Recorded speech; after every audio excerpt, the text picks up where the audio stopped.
just woke up from the time of my life.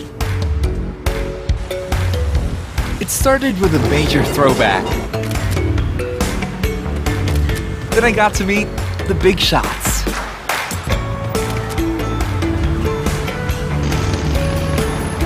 I found a sweet spot between cultures and hung out with the artsy crowd. I even picked up a few things along the way. After that, things kicked into overdrive. It started with a whirlwind through the streets. An unforgettable eats. A celebration of flavor in every bite. And an epic new party at every turn. The best thing about it here, the good times are never over.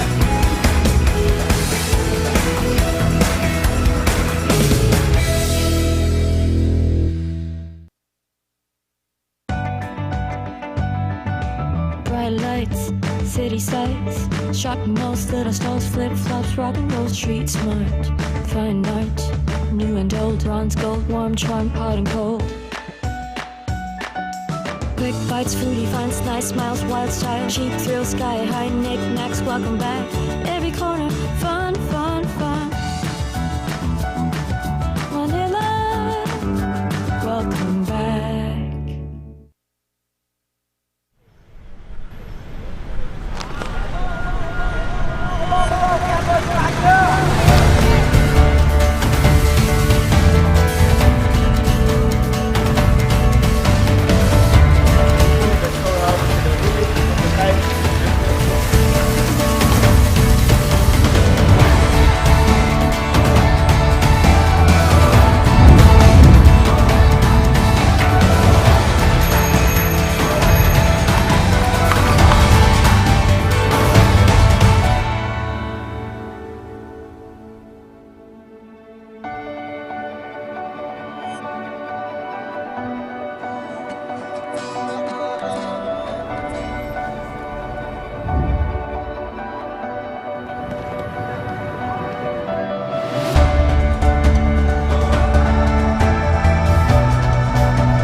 Philippines.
Live from Okada, Manila, this is the Department of Tourism National Capital Region's Leadership Excellence Series 2020, Rebuild and Redefine. To give us a brief introduction, ladies and gentlemen, please welcome DOT-NCR Regional Director Woodrow R.R. Makili.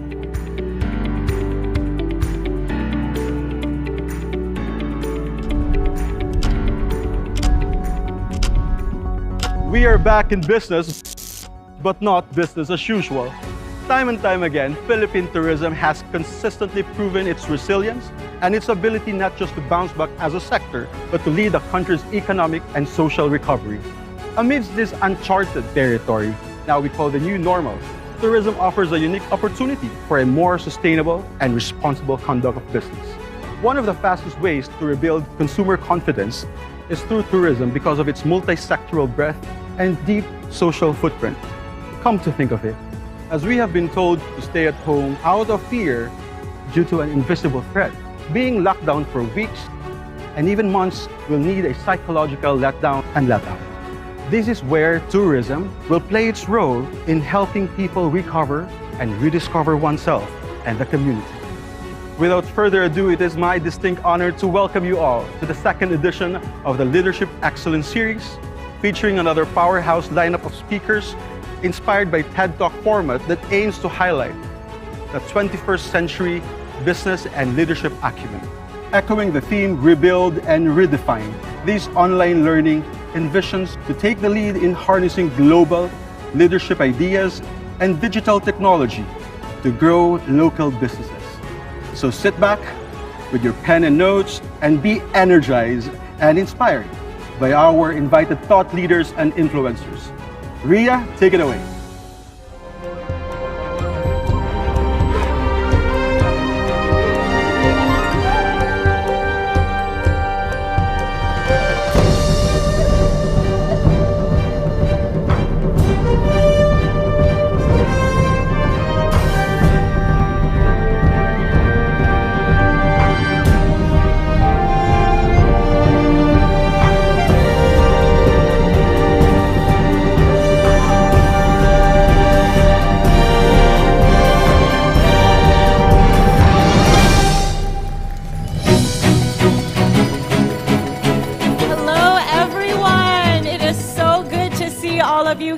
It is an exciting afternoon this last Friday of the month, the 30th of October, 2020, as we welcome you all to the most awaited second edition of the Leadership Excellence Series 2020, Rebuild and Redefine. And as you may have heard me say before, it's a new day, everyone. I'm Ria Tanwat Cotrillo, and I will be your moderator for today's online learning event. So thank you so much for joining us in this 2 hours of big ideas, intelligent disclosure, and some very inspiring talks. So we are coming to you live from Manila's grand icon and the new gold standard for 5-star luxury, the Okada Manila.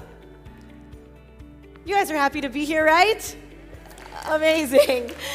Okay, and we are live in what we now call a hybrid event. What does that mean? It means I want to shout out and say hi to all of our registered participants on Zoom, on Facebook Live at Tourism MNL.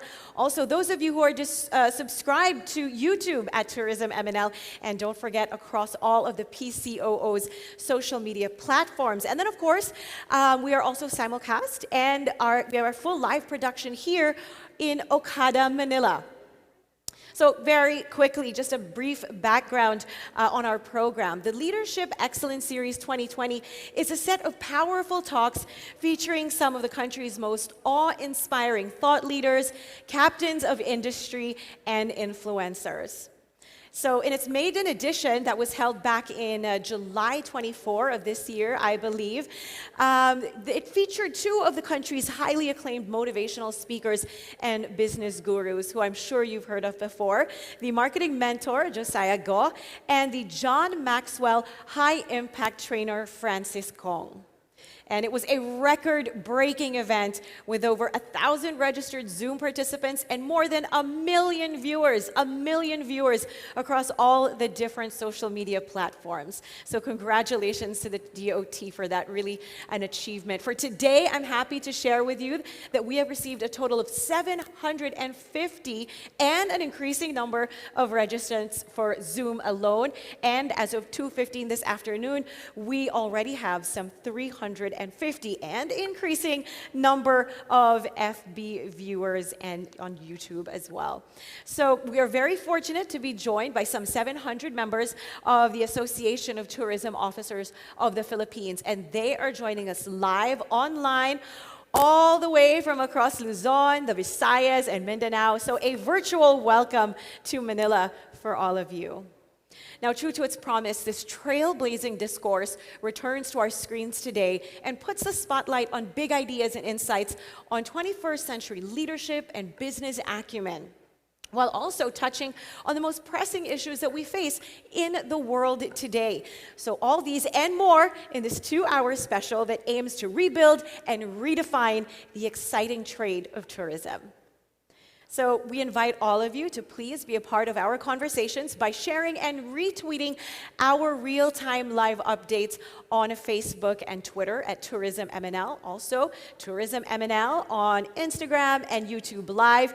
We also have our hashtags for today. They are LES 2020, DOT-NCR, and Rebuild Redefine. So if you are going to go on social media, please do use those hashtags. Let your thoughts be heard by sending in your questions for each speaker, because what's going to happen is at the end of every topic, each speaker will be given 10 minutes to answer questions from our Zoom participants and online viewers through the comment sections in this live feed. So do make your questions count by asking the best and most interesting ones. So without further ado, let's start off today's program with some inspiring words from our country's tourism chief, Bernadette Romulo Puyat, Secretary of the Department of Tourism.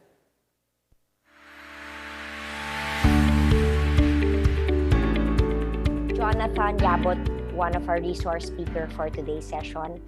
R.D. Abelio, also a resource speaker. Ria Tanwatco Trillo, CNN news anchor and our moderator. R.D. Woodrow R.R. Makiling, DOT-NCR. Good day. Welcome to the second edition of DOT-NCR's Leadership Excellence Series. A lot has happened to the tourism sector since the first edition held last July. Our carefully laid out plans for a safe and gradual reopening have finally been put into motion, with the opening of Boracay to all domestic tourists, including those coming from GCQ areas, the launch of the Ridge and Reef Corridor Plan, and now we are on the second phase of the Ridge and Reef Corridor Plan, since Baguio and Ilocos Norte are also open to all Luzon residents, also coming from the GCQ areas, and the resumption of dive activities in Batangas. We have also successfully staged FITEX as a hybrid MICE event in Panglao, Bohol, using digital platforms to host B2B meetings between foreign buyers from 32 countries and 161 Philippine-based tourism enterprises. None of these would have been possible without the close collaboration between the Department of Tourism, the local government units, and our tourism stakeholders, who worked hard to develop policies that carefully strike a balance between the safety of the communities and the restoration of the community. We are also proud of the Visita system that was developed through the funding of the Tourism Promotions Board. This digital platform registers visitors and monitors their influx and activity through the use of QR codes. Currently used in Baguio, the system is being adapted for use in other provinces and will enable LGUs to harness the power of data for effective decision-making. We are also in partnership with Talino Ventures with the use of SafePass Express and Eat In Express, which is also a digital app that will help reopen our various tourism destinations.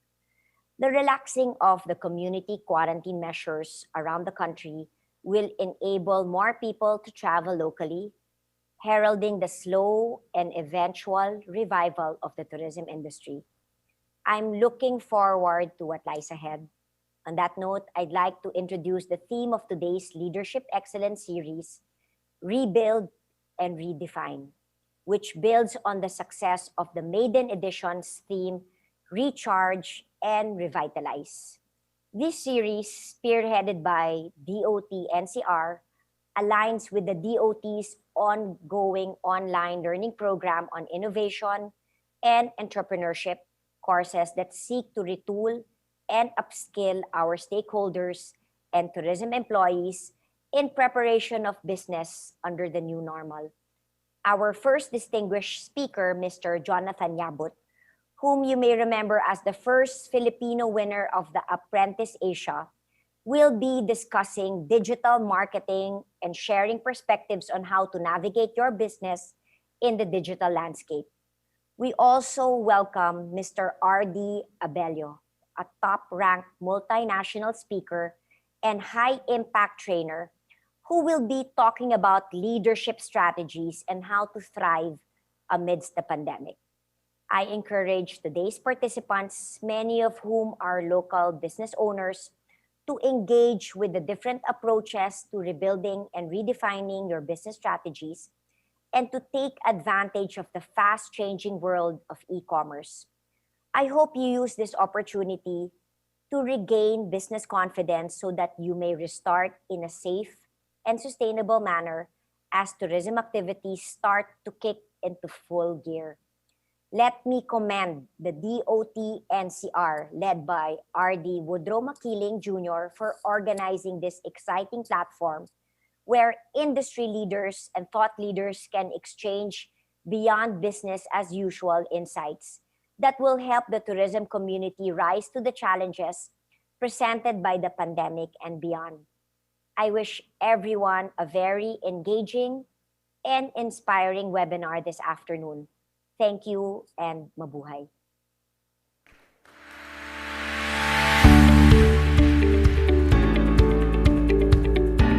All right, thank you so much, Secretary Romulo Puyat, for those inspiring words that I think we really need to hear at times like this. So thank you very much, Secretary Romulo Puyat, for that. We really do look up to you for direction and inspiration as we resume the business of tourism, slowly but surely amidst the challenges and opportunities brought about by what we now call the new normal.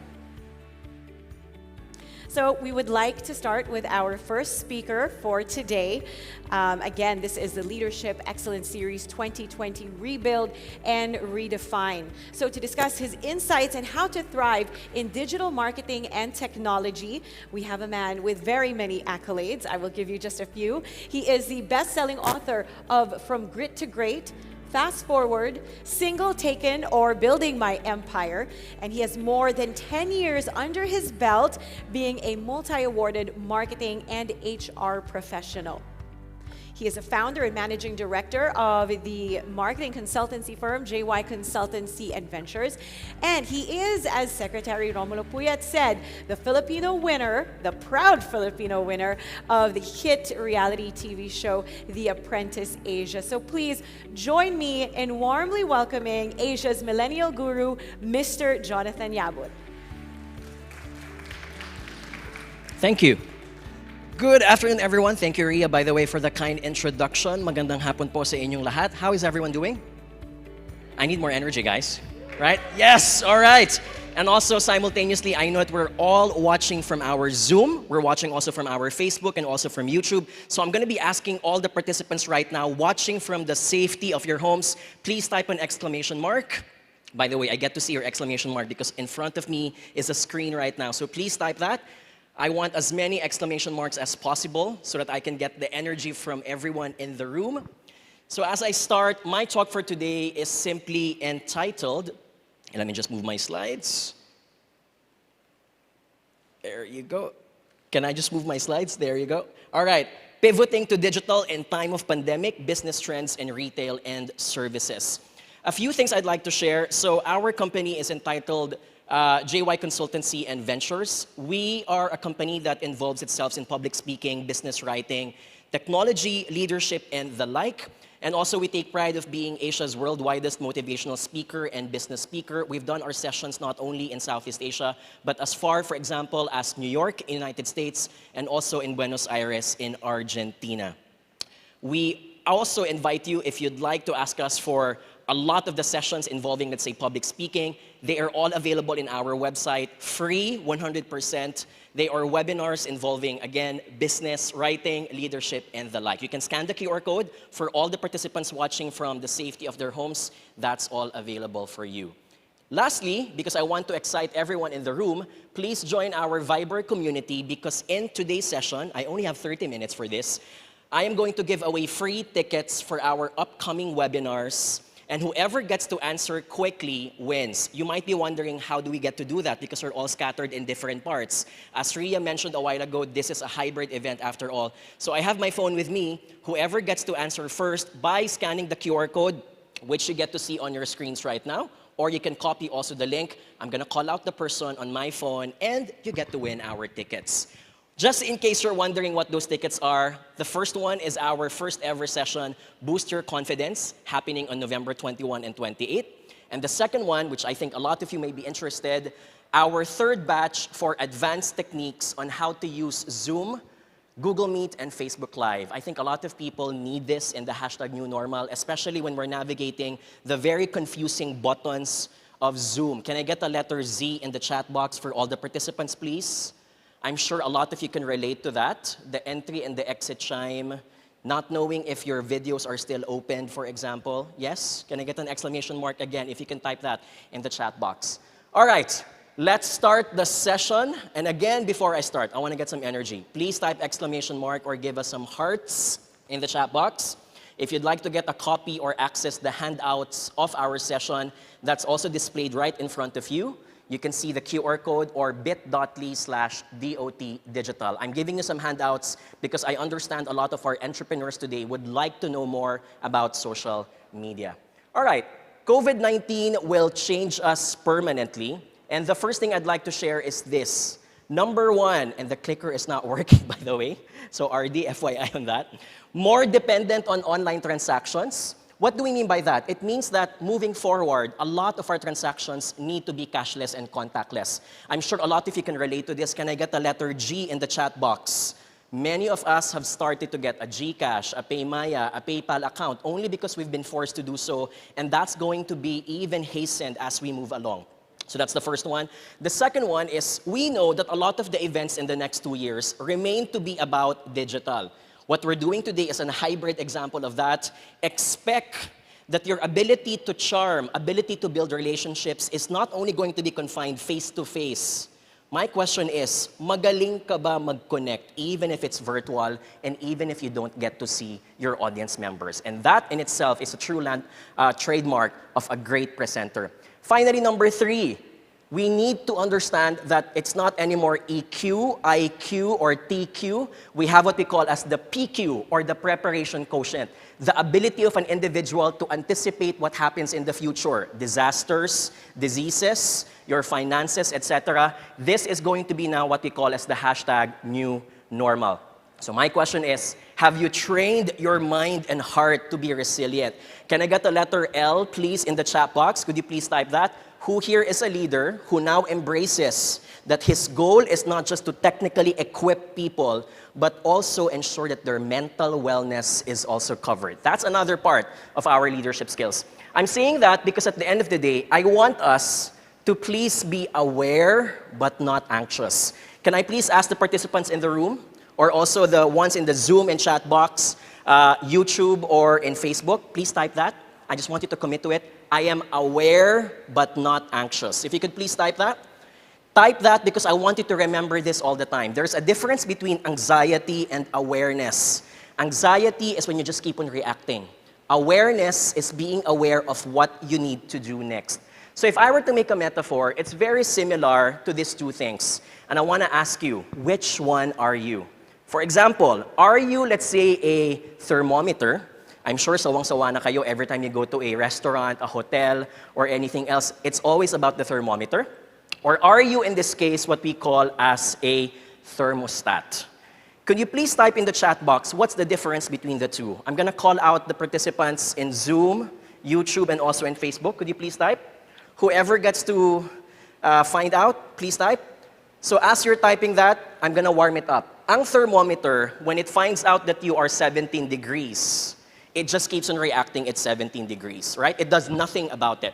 But when you're a thermostat and you are designed to go back to the equilibrium of 18 degrees, you tell yourself that even if the temperature changes to 32 or 21, I have to go back to the balance. I have to go back to the 22 degrees that was set for me.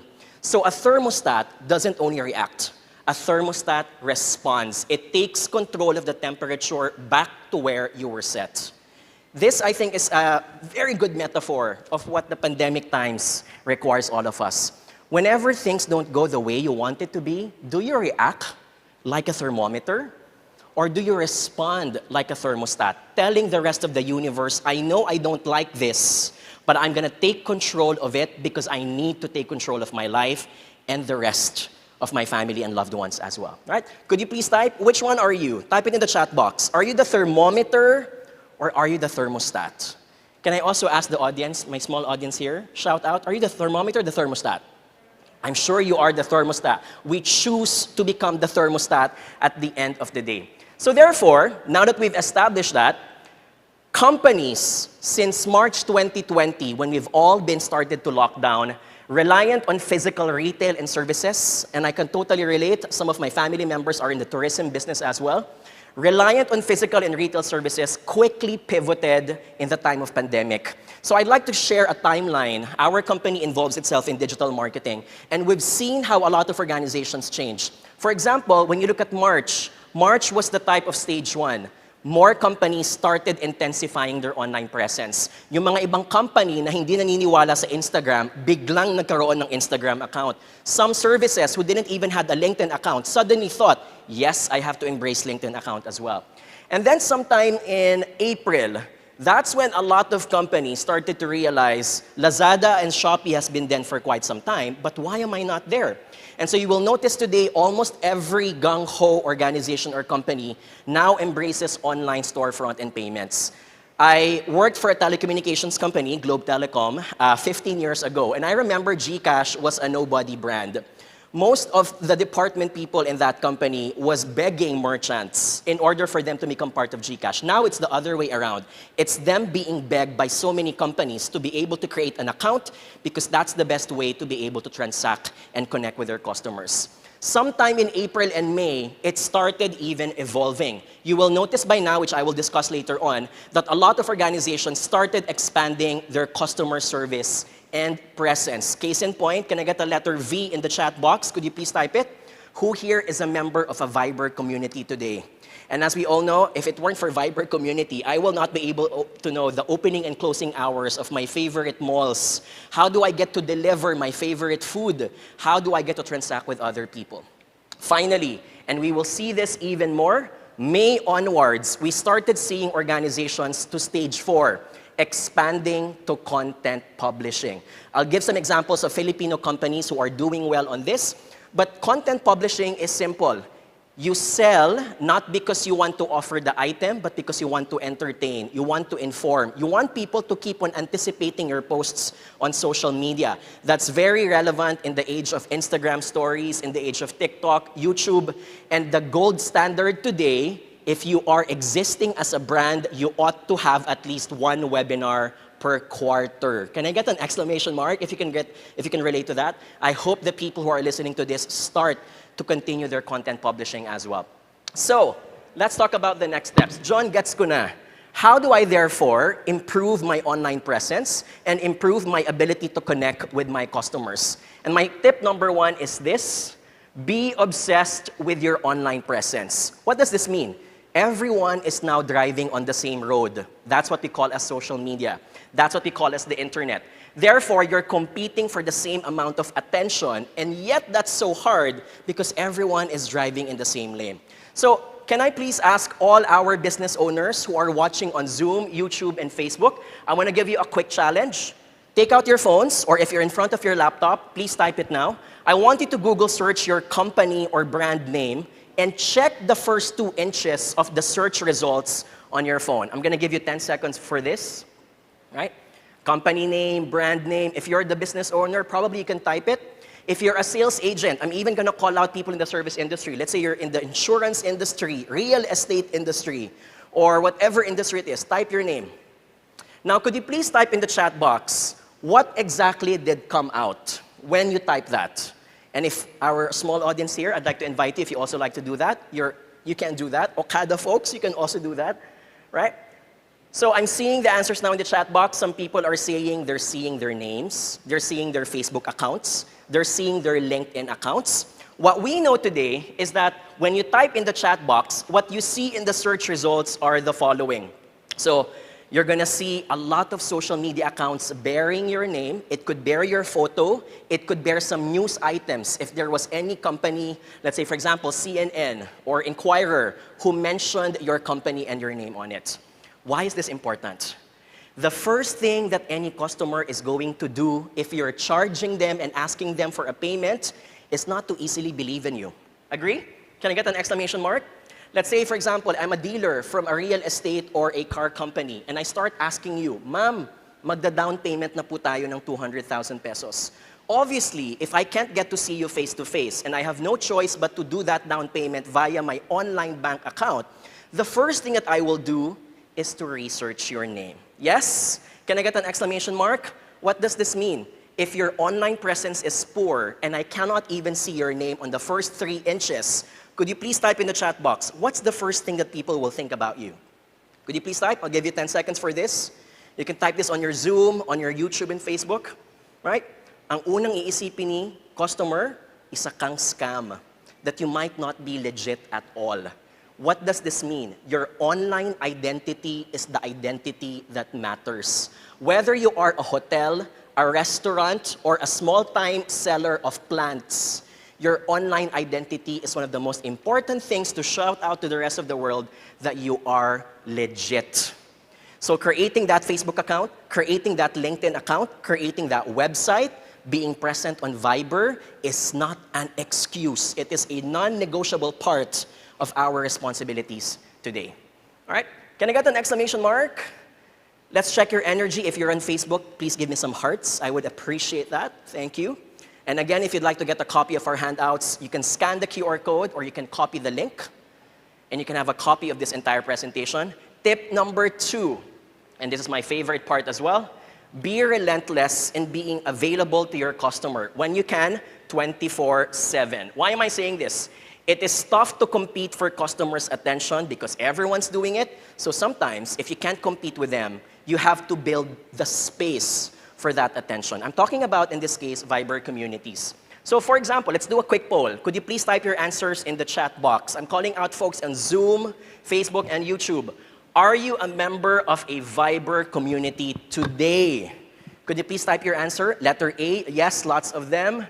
B, no, I'm not aware of it, and now you are going to be. Or letter C, tell me about it. That's what I'm gonna do after this session, right? So let's look at the chat box. Some people are typing A, very good. I'm sure a lot of Filipinos are into Viber. Viber is very vibrant in our country. Viber communities is so unique.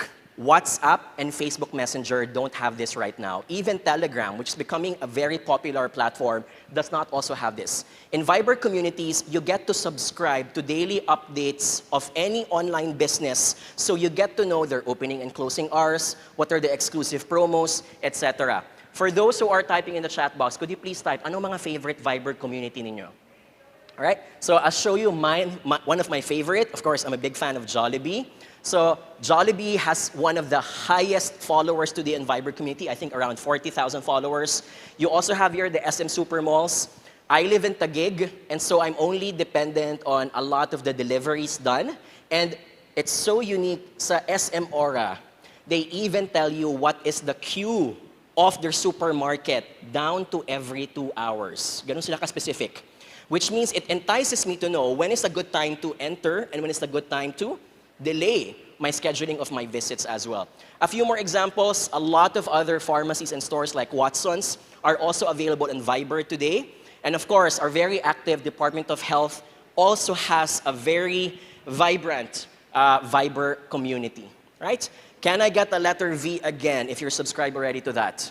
These are only big companies. Can you imagine that today, since March 2020, Viber has reported that in the Philippines, there are thousands and thousands of Viber communities. May Viber community for plantitos and plantitas. May Viber communities for simply talking about your interiors in your house. All of these things are for free. That's what I love about Viber community, right? I'm not being paid, by the way, to say this, but it is a must for any organization today to have a Viber account. This is why, from our end, we also have our own Viber community. So I'm gonna ask you to please join our Viber community. We give you daily career and tips. We also announce our offerings for our webinar. And speaking of Viber, let me do my first contest now. Okay ba kayo dyan? So let's give away free tickets. I'm gonna give away free ticket to the first person. I'm gonna check my Viber now. November 12 and 13 is our premium webinar, Advanced Techniques for Using Zoom, Google Meet, and Facebook Live. Perfectly designed for HR recruiters, trainers, and also salespeople. So I'm gonna check my Viber now. And here is my question. Kailangan members kayo ng Viber community namin.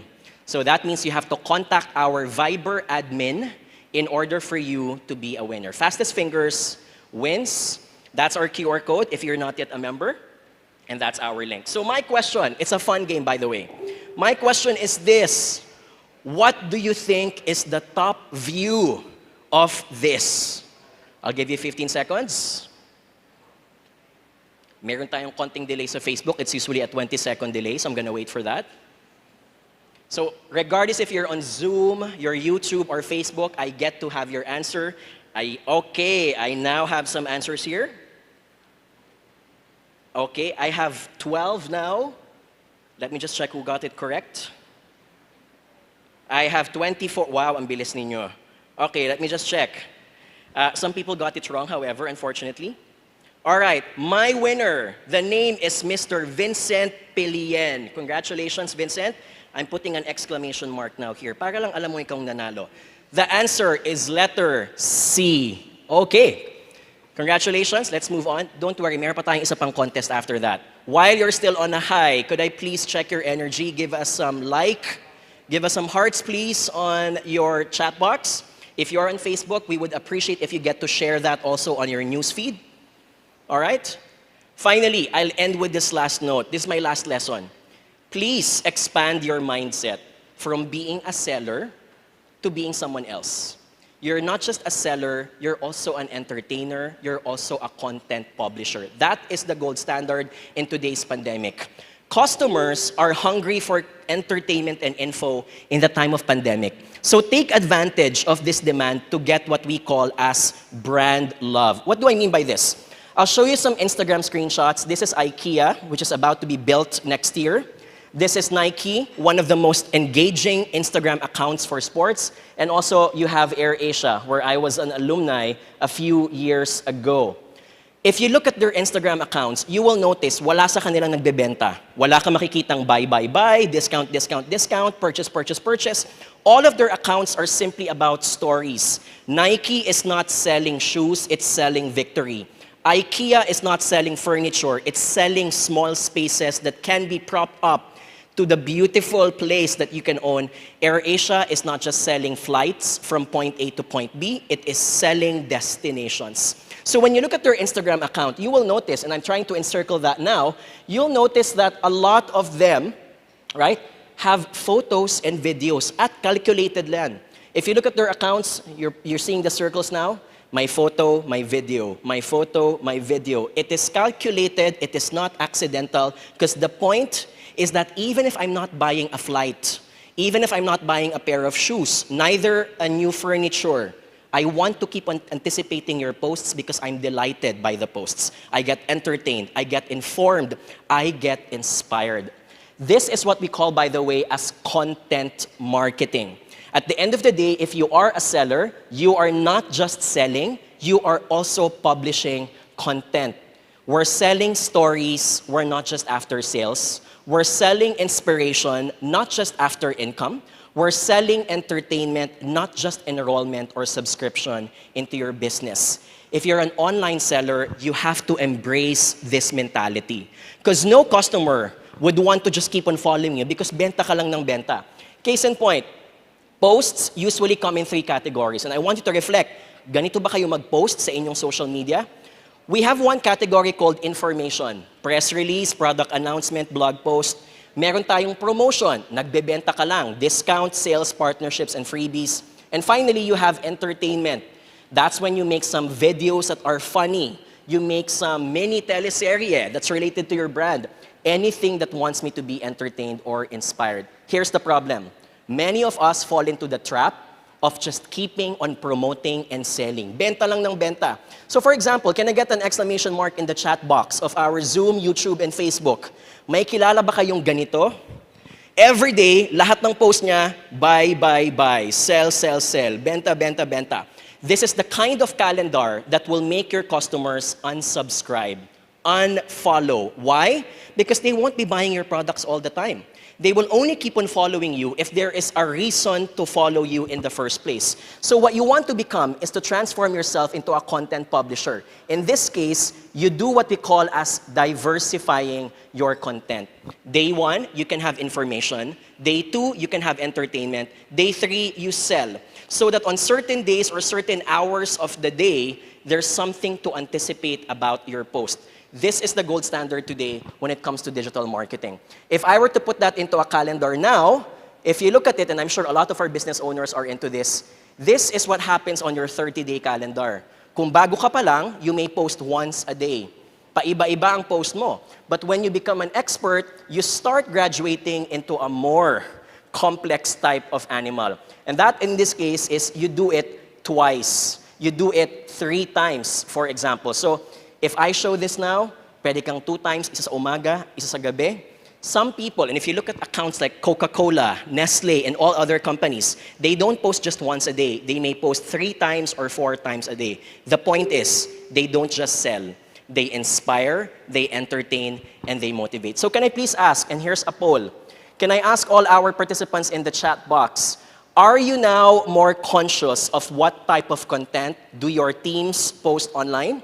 Could you please give me an answer? Letter Y or letter N?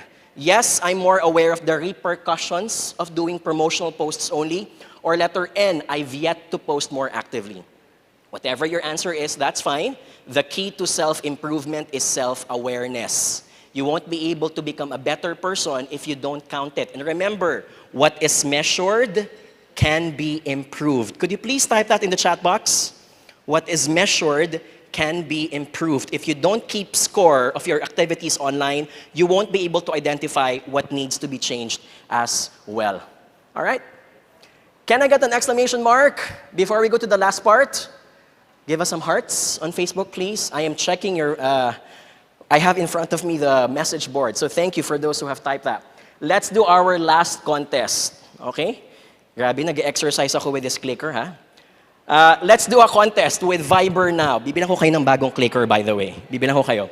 No worry. Let's do our last contest. Boost your confidence for November 21 and 28. It's a public speaking. We have around 5 nationalities from Singapore, Malaysia, and Thailand who always participate actively. So the entire session is in English. I'm going to give away 5 tickets for the winner, so you can tag along your friends. And I'm going to check my Viber account now.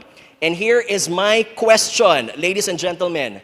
Move only 1 glass so that the row has alternating full and empty glasses. I'm gonna wait. Ang bilis ninyo, hindi pa nga ako tapos magsalita eh. Okay, my winner is Kathy Poblete. Alright, congratulations Kathy. Bakit ang bilis ninyo? Alam niyo na ba to? Alright, so the answer is you get the glass number 2 and then you pour it into number 5. Kathy, I am typing exclamation mark in my chat box so that you know that you're the winner. Please send us an email. You see that on the screen. Email jonathanyabut@jycvasia.com and my team will get back to you. All right, let's get back to business. Last part. What do we mean by content publishing? Content publishing is what Jollibee has been excellently doing well even before COVID-19. Can I get an exclamation mark if you're familiar with these very, very popular videos, right? My favorite one is The Vow. I think a lot of us fell into that trap of crying because that's what they want. What does Jollibee do? In all of these videos, hindi siya nagbebenta directly ng kanyang cheeseburger or ng kanyang Chicken Joy, right? You may be aware that just this morning they announced that their champ and their burger steak is making a comeback, so I can't wait for that, right? Jollibee, if you're listening, I would love to have some of those as well, right? What Jollibee is doing is trying to amass what we call as emotional bank account. The amount of brand love deposited in your customer's heart. The ability of people to connect to you, even if you're not selling the product, they love you because they know that they understand what you're going through. So since the past 7 months, question, have you attended at least 1 webinar sponsored by a company? I'm sure you have. If you're doing, this is one example of that. If your answer is A, yes, I do it often, many companies today commit to this as the gold standard. Because if we can't see each other physically, we have to see each other virtually. Case in point, I've done this many times for Sun Life Financial. We promote financial wellness in their monthly webinar series. For example, last August, we're very thankful because we did a 2-hour webinar in which we engaged a lot of their youth on how to promote financial wellness in their business. This is a webinar that doesn't directly sell the insurance but gives also tips. I'll give you one more example. This is, ang hirap talaga pumindot. RD, good luck later, ha? Colligione C2. It's a local fashion company Retailer launching their Pinoy Street Games t-shirts. This is our very well-loved brand. So what they did a few weeks ago, we did a online launch. So this company, by the way, and if you're interested, just go to their Facebook page. They have lots of cool shirts. May sipa, turumpo, piko, and it's all available online. And so we did a virtual launch in which we talked to the Filipino artist Chico Quizon, who's based in New York, who was the designer of the t-shirts as well. This is also a gold standard. Here's one more. The owner of this is a very good friend of mine. This is Blade. I'm sure you've seen it in a lot of malls. It's a local automotive parts hardware retailer venturing into online radio and teleserye. So for the past few weeks, what they've been doing is meron silang mystery box, meron silang DJ from an online radio station, and then they engage their audience. You will notice that companies are now evolving. They're not just selling, they're entertaining. They're publishing also content at the end of the day. I want to give proof to that. When you look at the stats of January 2020, the Philippines is composed of 3 main activities online. You look at the stats, what are the top 5 or top 10 websites? You have Google, you have YouTube, you have ABS-CBN, Yahoo, and Inquirer, for example. It only gives us one thing to look at. The top 3 reasons for using the internet, apart from socializing, is information, entertainment, and shopping. I want to highlight this. We're very lucky because not all countries have a very active and vibrant social media population. Can I get an exclamation mark if you can relate to that? In case you take it for granted, not all countries are always online. The Philippines is massively online. Milk that. Take opportunity of that. And with that, as I end, here's one last story, just to inspire our business owners.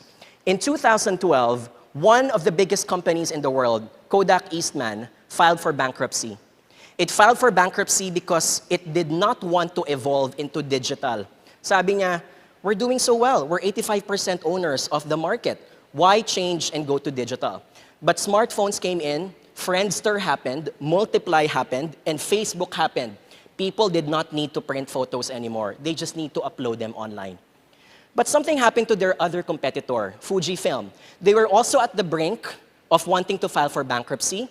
But their R&D and research team said, teka lang, let's not file yet. I think we can do something about our business. Let's pivot to something else. And the interesting thing about Fujifilm is that their scientists know that the same chemical used to preserve color photography, and that is collagen, is the same collagen that we use today for skin care. Can I get a letter C in the chat box? If you can relate to that. I'm sure a lot of our female audiences can relate to collagen. So what did Fujifilm do? Fujifilm said, we are a photography company, but we're also a chemical company. So we're going to pivot into skincare. And so starting 2013, Fujifilm created a new business. And that is why Asta Lift, which is one of the top 5 skincare products in the world for age lifting and for skin preservation, was born. This company pivoted into a totally different business. I want to give one more inspiration. Are you guys familiar with a vegan? Yes, that is Favipiravir. I came from the pharma industry also, by the way. One of my most inspiring stories is this. A vegan today is being scheduled for a lot of landmark studies if they can be an antiviral drug for COVID-19. Guess who's the company who's responsible for it? Can you make a guess? Type in the chat box. It's the same company that wanted to file for bankruptcy but pivoted.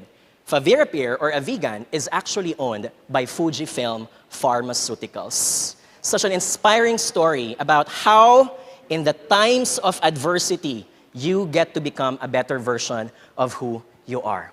And as I end, here's my last quote from one of my favorite athletes of all time. That is Billie Jean King. Sabi ni Billie Jean King, ang hirap talaga mag-press ng button. All right. Sabi ni Billie Jean King, pressure is privilege. Can you please repeat that for me? Type that in the chat box. Pressure is privilege. When you feel that everything is pressuring you, don't take it as a bad thing. It means that you are being pressured to do something that people care about. It's a business. It's someone that people love. It's something that people rely on for their livelihood. And so don't take it. Failure is not the opposite of success. Failure is a necessary condition to pivot eventually for success. Maraming salamat po. Thank you very much for having me. And can I get an exclamation marks again in the chat box if you've learned something from that? Thank you.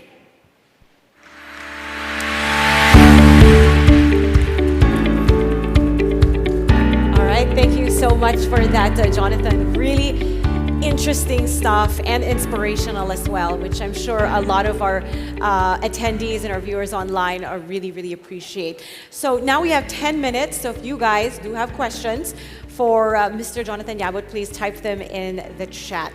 All right, and again, each question will be shown on the screen for everyone's guidance. And we want to entertain as many questions as we possibly can, but we do have a limited time, so we'll do what we can. All right, so while we're waiting for those questions, Jonathan, I actually have one of my own. In your business, what were the pivots that you had to make since the pandemic hit? One is obviously digital. So I'm in the business of consulting. I'm in the business of doing our workshops. We usually do our face-to-face meetings with our clients. So everything became all in Zoom, all in Microsoft Teams. The biggest challenge for me was understanding, I'm sure you can relate to this, what buttons to push, right?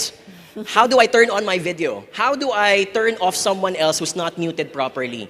This irritates you, but it takes weeks for you to finally understand it. And originally, you would think that this is a chore, but it's no longer a chore. It's as basic as brushing your teeth every night. So I embrace that. That was a mental challenge for me. All right, it seems you've made that pivot pretty quickly. And we do have a question now from somebody online. How do you make your brand stand out in the online market? As you said, everybody's there. Everybody's on the same road. How do you, stand out from the crowd? Right. So the first thing is most people would say it's about the brand. It's about the logo, the color, the feeling, etc. But when everyone's competing in the same field, what makes you stand out is your speed and quality of response. I can't highlight this. Every person is about immediate gratification. Kapag nagtanong sa'yo sa Facebook page, and if you're not there available for them, what will the person do? Maghahanap ng ibang seller. In a span of 5 minutes, if you're not there, sorry, I'm gonna move to someone else because there's a line out there waiting for me. If you can automate your Facebook page responses, if you can automate your Instagram responses, they're for free, by the way, do that because that's what sets you apart from others. All right, and that in itself is another skill to learn, how to automate your answers on your different social media platforms, right?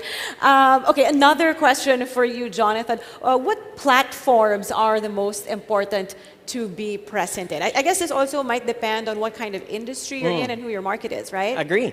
So if you're into fashion, if you're into food, if you're into anything that stimulates the eyes, because they're enticed to look at it, Instagram obviously is a good part of that. Instagram also invites the younger crowd.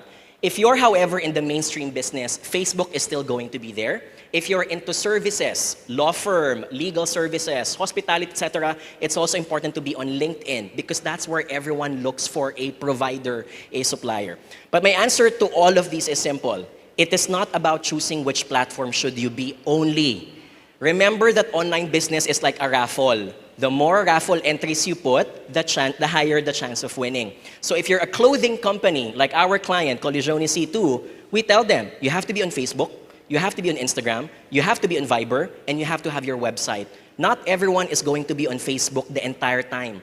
Morning, titingin ka sa Facebook. Sa gabi, titingin ka sa Instagram. Bago ka matulog, titingin ka sa Viber.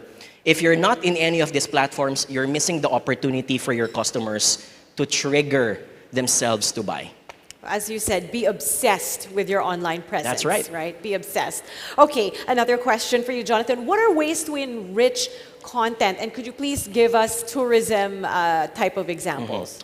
I remember when I was in college, the gold standard for tourism was having advertorials in magazines, right?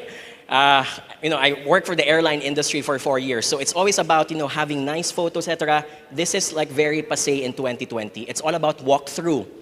I will not believe in what you post because you could have just fabricated that. What I need to know is an entire video of me hanging out in your place, either dining in, sleeping, enjoying the company, because the more people put that out, the more I will see that it's authentic. The Generation Y and Generation Z is all about authenticity. These people are also influencers themselves. So whatever you put online, they know what's in the back end.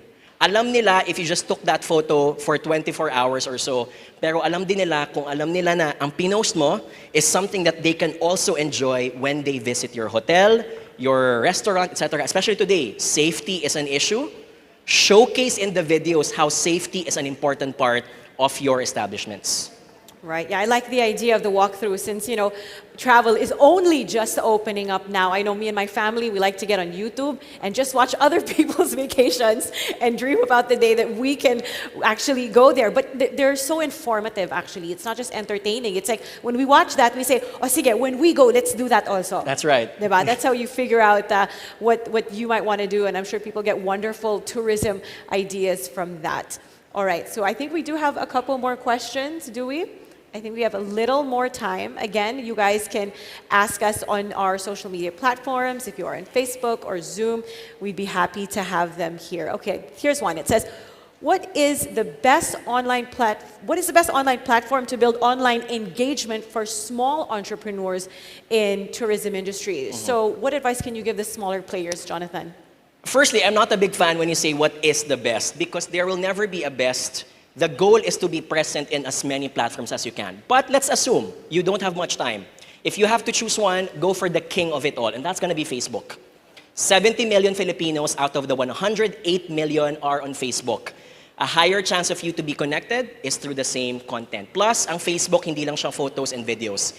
It's also links. It's also articles. Lahat integrated. And if you're not familiar, they also announced a few months ago, WhatsApp, Instagram, and Facebook are going to be integrated into one dashboard that allows you to talk to customers regardless of where they are. Because Facebook is also the owner of Instagram and is also the owner of WhatsApp. All right, so also learning where these integrations lie, I think, is really important, and to figure out where your customer and where your market is, right? That's exactly where you need to be. Now, my question for you also, Jonathan, is when it comes to content creation, sometimes you look at Instagram and it seems like people are kind of posting the same stuff. Right? So you want to do what is eye-catching, you want to do what is trendy, but you still want to stay true to your own identity. How do you do that? Know who your target market is. I always say this to a lot of influencers. If you want to promote, let's say, are you an upscale or are you pangmasa? Are you mainstream or do you capture everything? Unless you know who your target market is, that will not be able to help you. Ang post ko ba dapat something that's accessible to my audience, or dapat ba meron siyang luxury feel that will make my audience feel that this is what I want to portray? If you don't know who your target market is, identify who you want to become. And sometimes it's a trial and error. Sa umpisa, gusto mo ito ka muna, gusto mo itong i-portray mo, and then later on you realize, teka lang, I don't think this is my market. And then you pivot to something else. That's fine. You need to buy time, and time is an investment in your end also. Jonathan, what is your view on brands, big or small, using endorsers, influencers, and celebrities, especially when it comes to tourism? How effective is that potentially? I always would vouch for it. Remember, an influencer or any personality captures emotions. They represent a feeling. They represent an identity. If you do not have yet that identity as a restaurant, if you don't have that an identity as a hotel or as a resort, you can borrow their identity. That's exactly what they do. They lend that identity to you. Plus, here's one more, there's the reach, right? No matter how much you spend on advertisements on whatever platform, if an influencer has a high base of 200,000 or 500,000 people, that's easy win for you. So if you can capitalize on them, do so. If there's one caution I'd like to ask from our owners, if you want to do some influencer projects, please make sure that you know who they are targeting. And number two, who were the past companies that they have engaged with. Because their past companies also reflect the other branding that they have been portraying in the past. All right, do you look at simply the number of followers? You know, they have 6-digit followers. Okay, this is a sure thing for me. What do you look at aside from the numbers? That's a very good question. So in marketing, we have a macro influencer. We also have a micro influencer. So a macro influencer, you have more than hundreds of thousands of followers. They're good kasi mabilis ang reach. However, masikip din because they have probably other endorsements that are on their newsfeed. Micro influencers, on the other hand, may not have that best reach, but these are people who usually have more personal touch. They also have a niche topic that they can talk about. So when we prescribe a strategy, target both. You have a macro influencer, but you also have your micro influencers. Kung may budget ka naman, do both at the same time. Kung maliit ang budget, you can also have micro influencers. Here's what I'm gonna ask, however. Influencers alone is not a stand-alone strategy. Kapag may influencer ka, dapat meron ka ring robust na Viber, may robust kang Instagram, may robust kang Facebook na nangyayari. All right, grabe no, it's so many things to think about. Know your brand, know your market, where they are, and then you also have to research the influencers that you will potentially use in your own marketing strategy. That's right. Okay, for people in the tourism industry who are literally just starting out digitally, I mean, you have to understand, for a digital native like yourself, it's second nature, right? But for somebody who's not yet familiar with social media, not really used it from a business perspective, it's very overwhelming, right? What are the baby steps that they can take so they can manage this successfully and not get overwhelmed and quit? Very good question. The first thing that we ask our clients to do is we give them a list of top 10 favorite companies that we follow. Because when you get to see these top 10 companies or 20 companies, you get to see their strategy one by one. Paano sila mag-post? Gano'ng kadami per day? Are they a video or are they more photo? Nagpapa-online contest ba sila or are they all static? So, knowing the trial and error method means accepting the fact that you learn from the best of the best, you also learn from their mistakes. And you have to embrace it, by the way, mental wellness part to. There will be many moments wherein what you post may not be what you thought is going to be viral, right? I've had these kinds of clients, nag-spend ng 500,000 pesos, ang ganda ng video, but it didn't get the number of likes that they want. That happens. So it's a trial and error. When you make that mistake, take it to experience, and then move forward with the learnings from that. It's part of the investment also. Okay, you mentioned money, right? You look at some Instagram feeds, and they are beautiful, they are gorgeous, they are well curated, and frankly, they look like they've had a lot of money spent on them, right? Again, for a small business, for a business that's starting out, how can they achieve that level of, aesthetics, of beauty, and yet not break the bank? My friend who owns a small business, he learned everything just by watching YouTube tutorials. Bumili siya sa Lazada ng isang widescreen, bumili siya sa Shopee ng isang camera, lahat yan man-made cottage type of small, I'll do it on my own. It is possible to do it without breaking the bank. It is possible to do it without having to spend so much money, but you need to hustle. It takes a lot of time and hours. Trial and error ulit. The first few months wasn't good quality. Later, as he gets the hang of it, he was able to get through. So meaning, you have to buy time. So start it now if you want to do it. All right, there's no shortcuts, I guess, right? Okay, Jonathan Yabut, thank you so much for sharing pleasure. your expertise with us. Thank you so much. All right, so that ends the first part of our program, and I do hope that Mr. Yabut was able to stimulate your brains with his insights and ideas on the digital world. I don't know about you, but I definitely learned a lot in his 30 minutes with us. Okay, for now, we're gonna have a 5-minute break, so don't touch that dial. Please stay tuned because we've prepared a documentary feature as proof of concept and synthesis of our first topic and an introduction into our next discussion. So please, let's watch this. Thank you.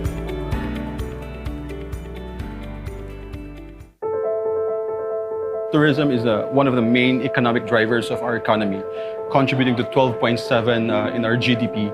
5.4 million jobs were created.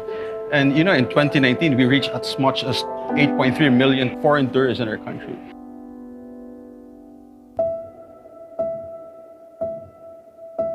When we have this pandemic, all of the economic sectors in our country was hardly hit. You have all of these tourism sites that are closed, all the hotels that are closed, all these restaurants are likewise closed. We have 78% contraction of the economy based on the tourism industry sector. Jobs are lost talaga, like 5.4 million are working with tourism industry. And that's why we are doing all of these efforts to really uplift the industry. But it's not all bad stories, We have success stories as well. In the case of French Baker, Mr. John Liu, was able to ensure that there's continuity in terms of livelihood for its people.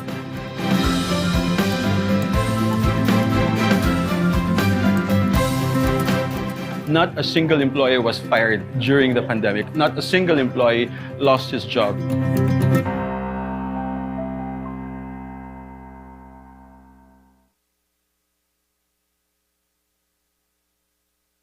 Opportunities are there. We will have to think differently. Are we hopeless? Of course not. There are always strategies to counter issues. Unless we take a different perspective from an entrepreneurial view, then we might just lose hope. We adapt. We have to start with that mindset saying that we can adapt. The key to business recovery is to restore confidence. Confidence not only in our clients, but customer also in our people.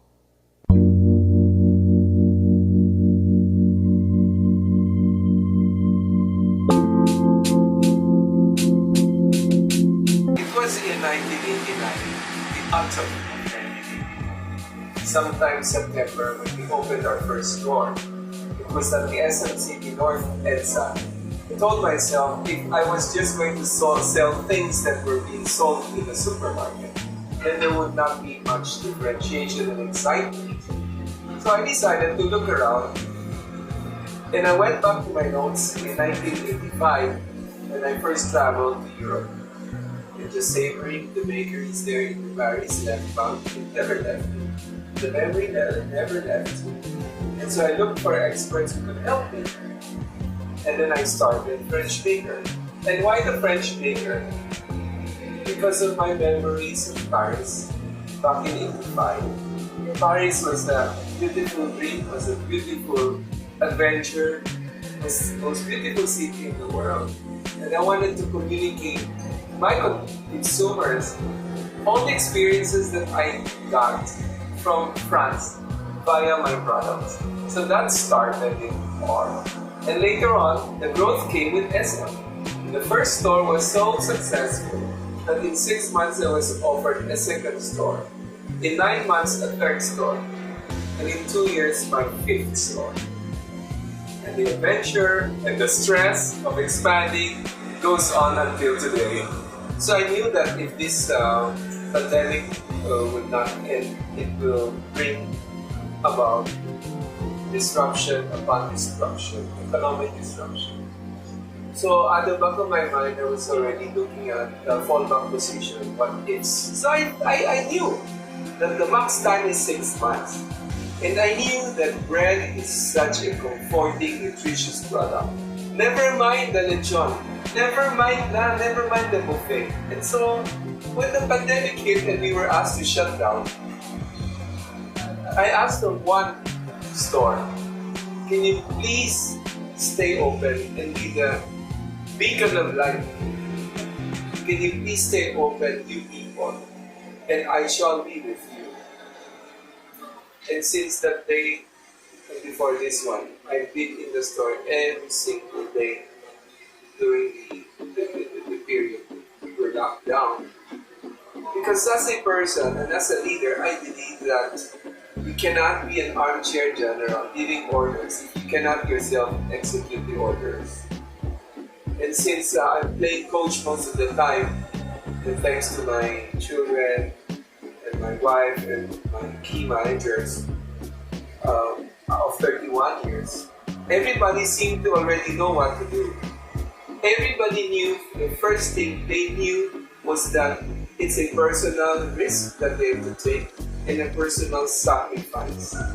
So what I did was I said, to the best of my ability, I shall provide for any protection or protection to make sure your immune system is strong, you are fetched, you are brought back to your home, you are fed. And so one store became 2 stores in 3 weeks, then became 5 stores in 3 weeks and 5 days. And when people saw that, hey, it's not that bad after all, if you wash your hands, if you cover your face, if you alcohol your hands, if you have social distancing, you avoid contacting, the touch points that will spread it, then you probably will be better off. And so that started the confidence. And then later on, I realized that in these kinds of threats, there are opportunities. Anything that you can sell to communities through online or personal delivery will be a welcome. We got our team together and said, I told my son, since you're the digital officer, what does it take to advance by 1 year what we were supposed to do in 2021? And so he, together with the IT people of the company, came up with a solution to create an online platform where people will believe, people will see that it can happen. Because for 31 years, we never talked about delivery. We only talked about it, but we never did deliver. And now we realize that people are very reasonable. You tell them when the delivery day will be, then they order in advance, and then they send it. I think we were one of the first who have thought about putting the acrylics. For those who would like to dine, at least there is still another barrier, and barrier number 3, so to speak. So we are not just okay, I guess we have internalized. We have internalized already what it means to play safe. To play safe means to go by the rules because the consequences will be dire and long-lasting. Let's err on the side of caution. Everybody, come on, clean your hands. If the customer asks for, can you give me alcohol? Pour, give, because that can save their family. And that family probably will not infect more families. Yeah, the new normal is everybody's normal. It's not difficult because they know by being negligent, they will injure customers. And vice versa. If they're not diligent, putting on their protection, they get injured by somebody else. So I think I'm very hopeful for our country because, our Filipinos to show respect for the welfare of other Filipinos. If the business person, the leader, understands that success can only be achieved through teamwork, the leader will naturally, there's no choice, but to look after the welfare of every member in the team, whether it is physiological, emotional, spiritual, essential, whatever. So in this case, it is whatever you will need, I will have to provide you because you are a part of the team that will make it work. So this is a moment that everybody would have to now come together and say, what hurts you hurts me, and what benefits me, I share with you. And when people have that feeling, I think they will naturally come out from the cold and say, come with me.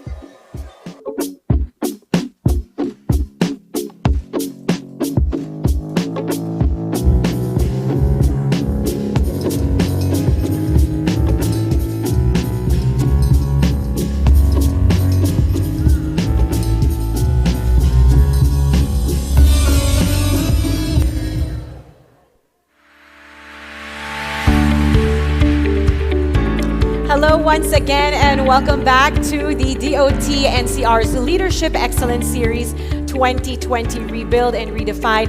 I am Ria Tanwatco Trillo. So for those of you who have just tuned in, we are coming to you live from Okada, Manila. This event is also live on Zoom at Tourism MNL on Facebook and Twitter, IG, and YouTube. So do let the world know that you are here joining us for today's event by sharing our real-time updates on social media. Don't forget to use our hashtags. They are LES2020, DOT-NCR, Rebuild, Redefine. So that way we know and you know what people are saying about our event so far.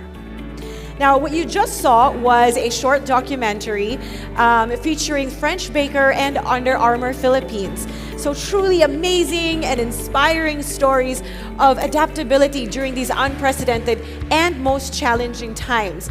And we surely hope that more businesses continue to explore different options in order to adapt, to pivot, so we can all truly recover as one.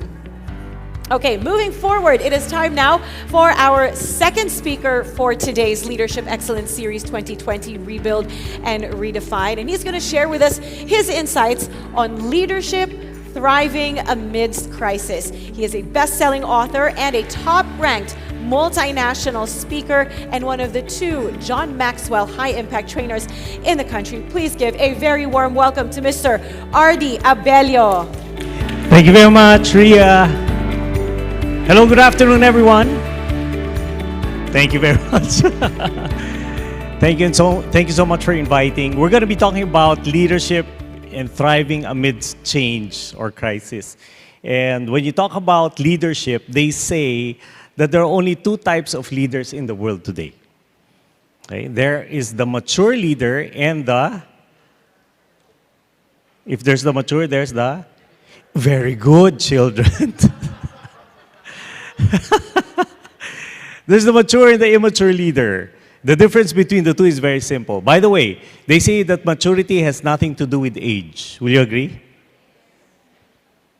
Age is inevitable, but they say that growth is optional. If you don't believe me, you can look at that face beside you. Come on, look at that face beside you. Can you see the inevitable?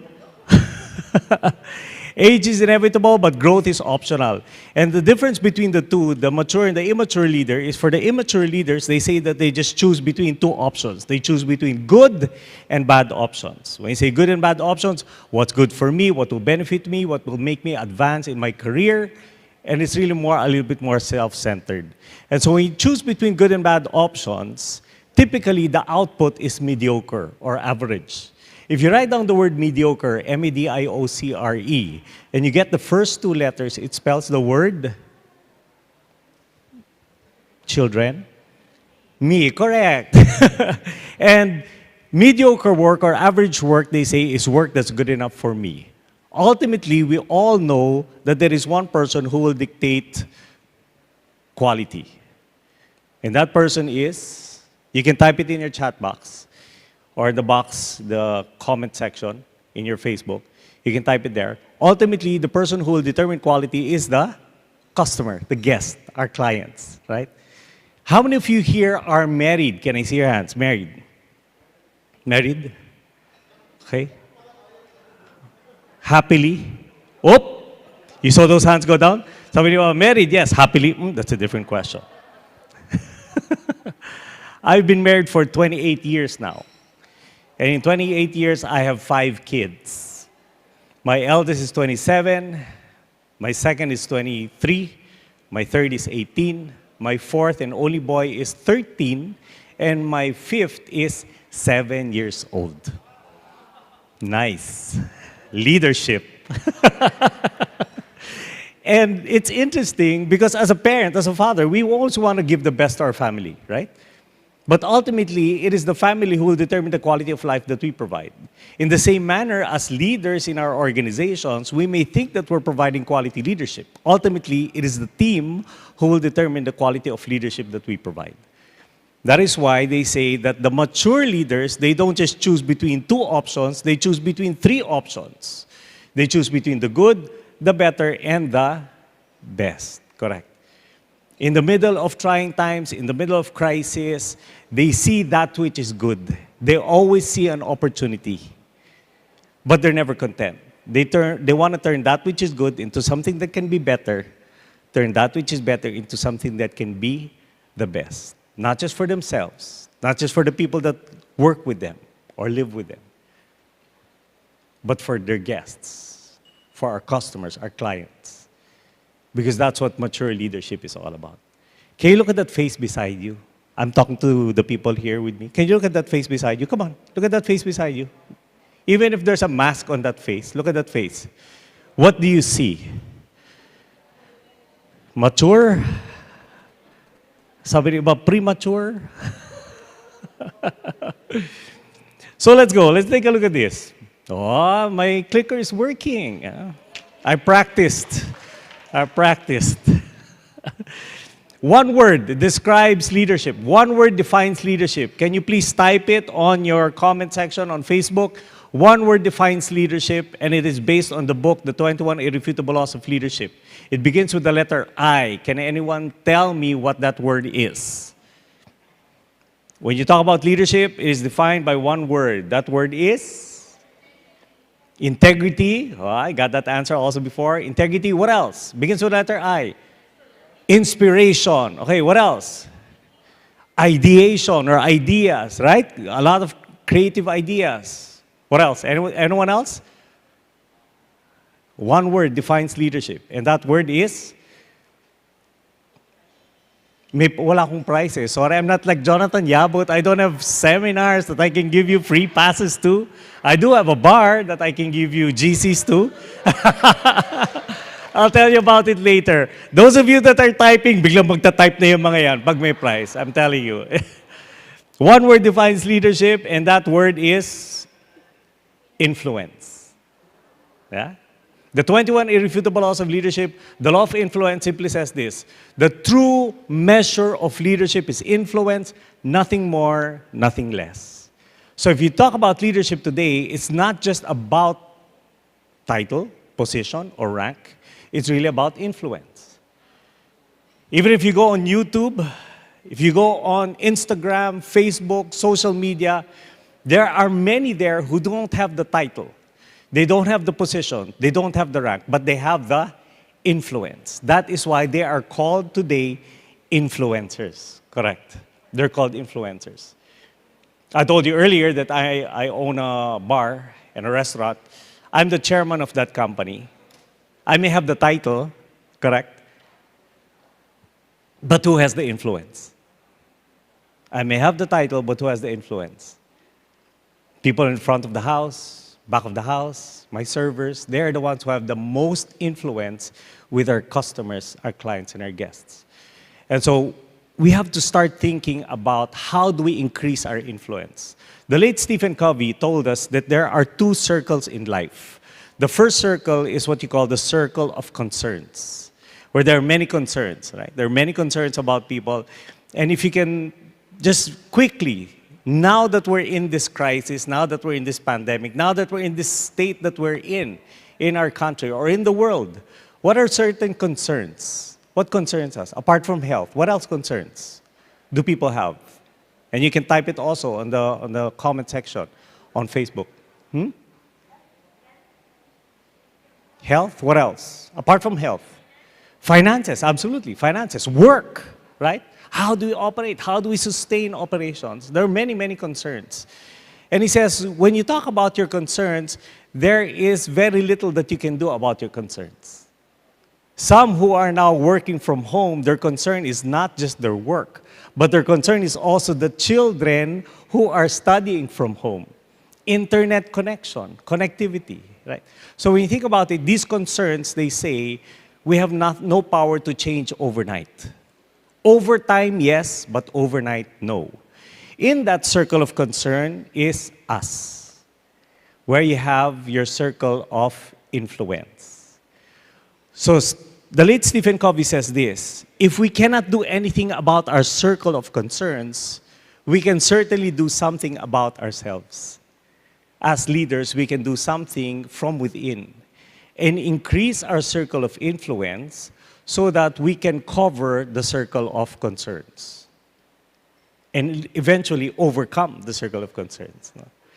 Interesting. So when you talk about leadership, it's really about how do we expand now our influence? How do we deepen our connection with people, but how do we expand our influence with people? Let me define change for you. Or let me ask you this. How are you feeling at this time of GCQ? How are you feeling at this time of GCQ? Now that we're here, there are some things here. I'll just mention a few. Write F, type F on the screen or on your comment if you're fearful. H if you're hopeful. Okay? F, if you're fearful, there's still some fear of the future, fear of what's up ahead. Or H, if you're hopeful for the future. How many of you in this room, there are many there, typing H, hopeful. How many of you in this room, there's still an amount of fear? Okay. How many of you in this room are hopeful? Yes. Very good. Why? Because the crisis is temporary. It's never permanent. Will you agree? Any crisis is always temporary. It's never permanent. And so therefore, we do have something to be hopeful for after all of this. And when you talk about change, this is the definition of change.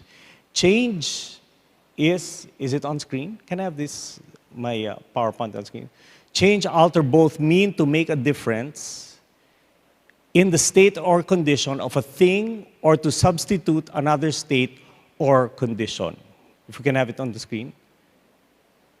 It's not there? Okay. So again, change is to change, alter, both mean to make a difference in the state or condition of a thing or substitute another state or condition. So when you talk about change, there are three things to remember. Number one, when you talk about change, there has to be a point where you need to pivot. Jonathan talked about it earlier, pivot. We had to pivot. Why? Because as a bar, we are a non-essential. Tama? We're non-essential. In other words, if we were to operate, we would operate next year, middle of next year. If we would be allowed to go, people would be allowed to go out and party, that would be next year. If we're lucky, if we do so next year. So we had to pivot. What is a pivot? Pivot it means that you have to move from a non-essential to becoming an essential. Correct. So we talk about being an essential, we had to partner. We had to pivot to offer more food and turn our bar into a restaurant so that we can operate.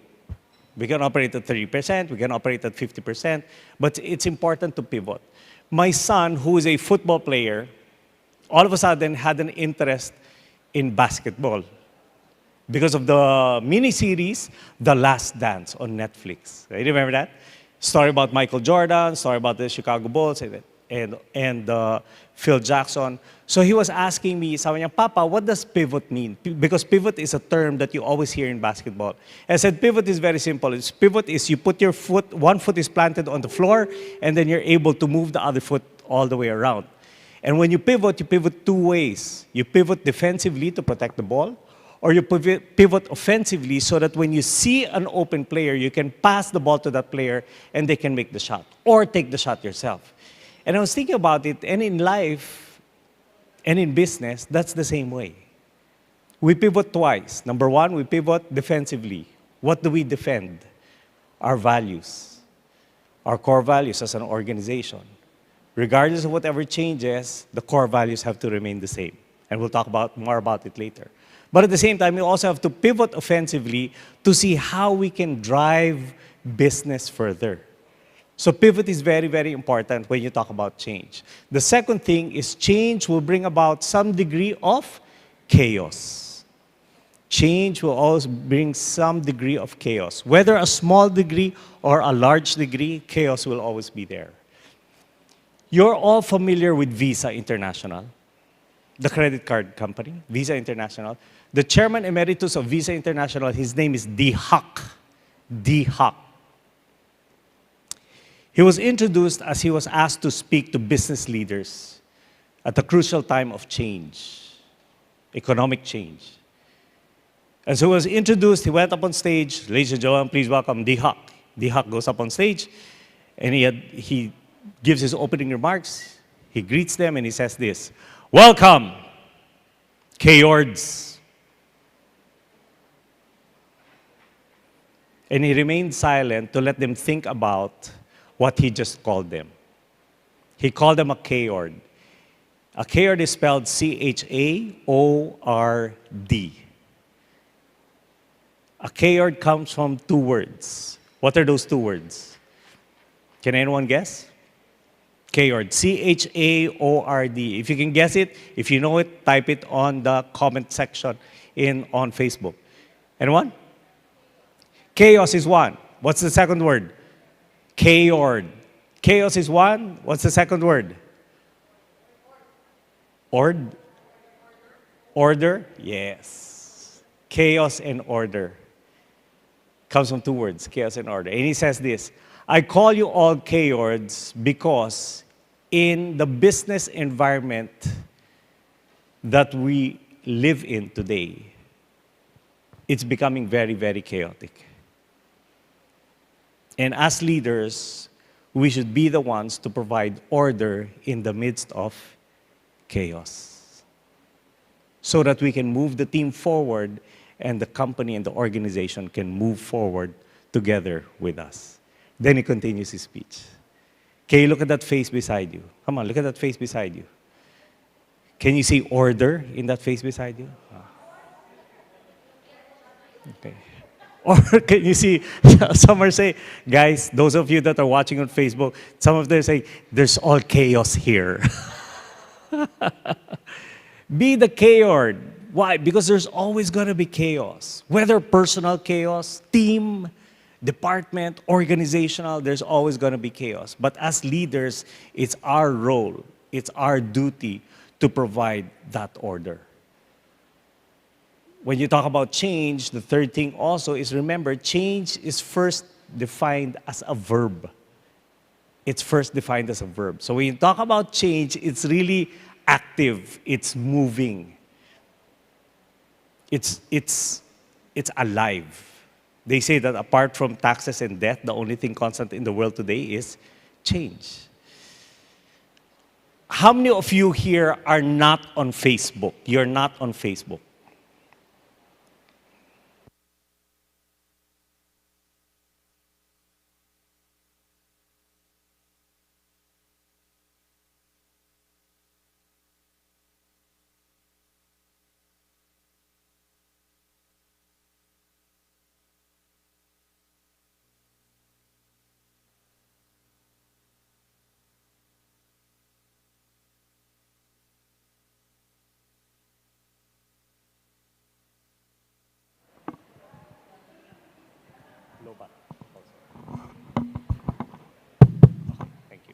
Okay. The chaos, yeah. So, see, we're still in order. Thank you very much. Thank you, tech team, for providing Mike with a strong battery, I hope. So, on Facebook, one time I wrote there, the rate by which change is changing has changed. Right? Sabi niyo, galing. Ano daw?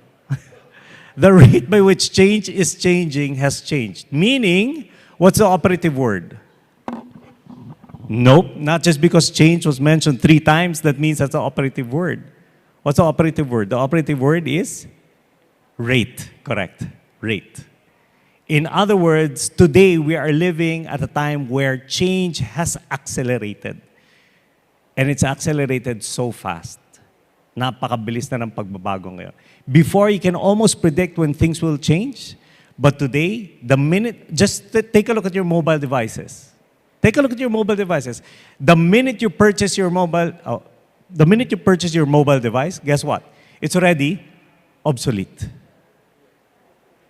That's why many years ago, 5 years ago, as a leadership consultant, we were already talking about this. A business strategy is planned obsolescence. What is planned obsolescence? Instead of letting other companies plan your obsolescence, how to make you obsolete, plan your own obsolescence. How? By creating better products and services, by becoming innovative and solving.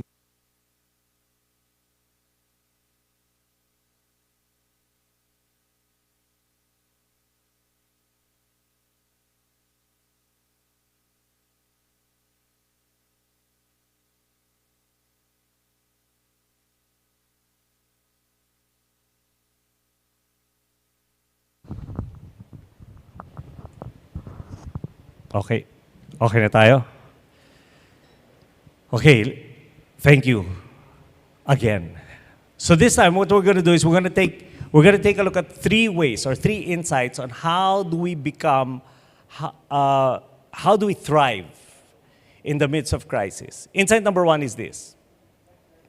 Do uphold your values. Do uphold your values.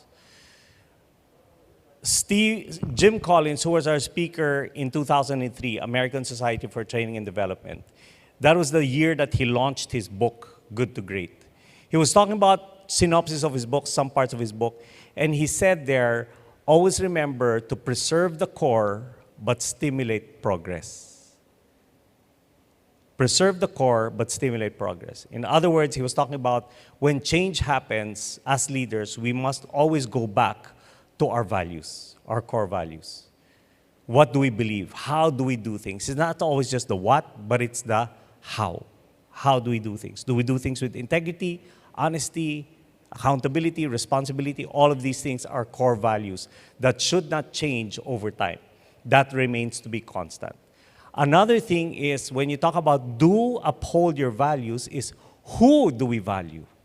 Who do we value? It's tough to reopen.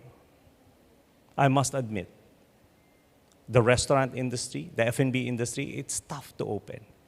But why do we open? Why did we have to open? Not just because of ourselves, not just because we own a business, but because of our people. The people that are so dear to us, that said to us, Boss, kahit anong mangyari, nandito kami. We will stand with you. Just let us know when we're gonna open. Amazing. John are the most appreciable assets. People in any organization are the most appreciable assets. Everything else will depreciate. Will you agree?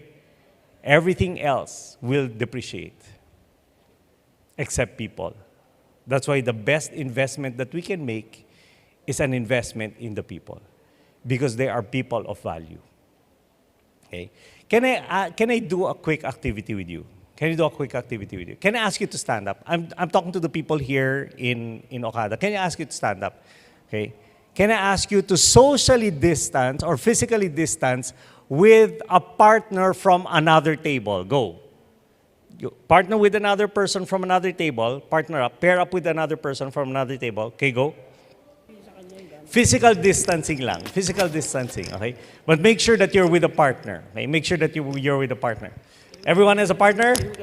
Yep. Okay, here we go. Now, and maybe our camera guys maybe want to focus on them. If we can have a little house lights on so that everybody on Facebook will be in on this also. So, this does not require physical, this is not a physical activity. Is that clear? But it requires a little acting. Okay? It requires a little acting. So, face your partner. Face your partner. Come on, face your partner. Yan, over here. There you go. Face your partner. Okay.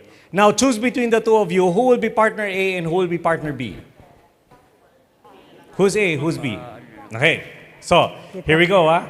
So, I'm the director. You are the... I'm the director. You are the... Extras. Correct.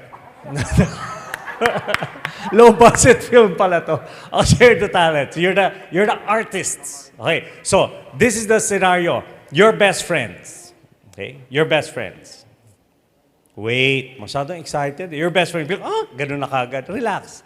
So, your best friends, grade school, high school, college, you graduate. Best friend A, who's best friend A? Can I see your hands? Best friend A. Okay. Best friend A, you tell your best friend B, I'm leaving for abroad. I'm gonna live and work abroad. Oh my. Ida, Okay. iayos si Madam. Okay, relax. Okay, now, best friend A leaves. Best friend B stays in Manila. You're only in touch through social media. Many, many years after, it's your homecoming. You are the host batch. Best friend B knows A is coming home but does not know when. So you're working now here in Okada, and then best friend A pops up. He comes, he visits. And then you bump into each other. So B, you're naturally what? Naturally, your reaction is what? What's your reaction, B? Shocked, surprised, excited, right? Okay, ganun kayo ha. A and R. No reaction, dead ma. Okay? Clear? A and R. Be excited. Okay, positions, please, positions. Kunwari, you're walking towards each other, then you bump into each other. Okay, here we go. Okada, scene 1, act 1. Here we go. Lights, camera, action! Okay, cut. Okay, so for a while. You know yung mga A natural, ano? Simula kanina, NR talaga. This time, both of you are equally excited to see each other. In fact, A, you found out that B won the biggest cash prize that Okada has offered. Yung pinakamalaking jackpot. Okay, here we go. And you know that B is so generous. Grabe. Okay, here we go. Positions, here we go. Here we go. Okay. Okada, scene 1, act 2. Lights, camera, action! Okay.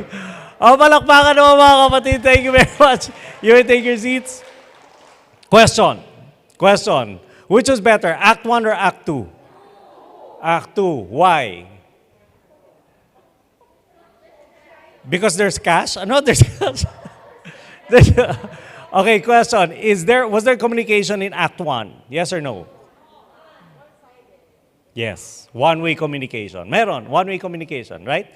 One-way communication means nagte-text, hindi ka nire-replyan. Scene zone. You email, but they don't reply. Are you following?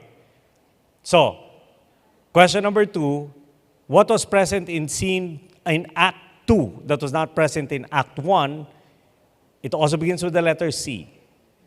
Kung communication yung Act 1, there was something better in Act 2. What was that?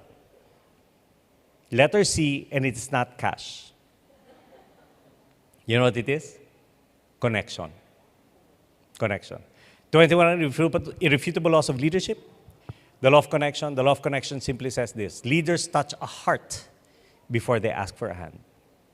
Leaders touch a heart before they ask for a hand. Before you can effectively ask people to work with or for you, don't just know about them, know them. And if you take a look at the brands today that have made it to the top, it's not the one that communicates the benefit of their product.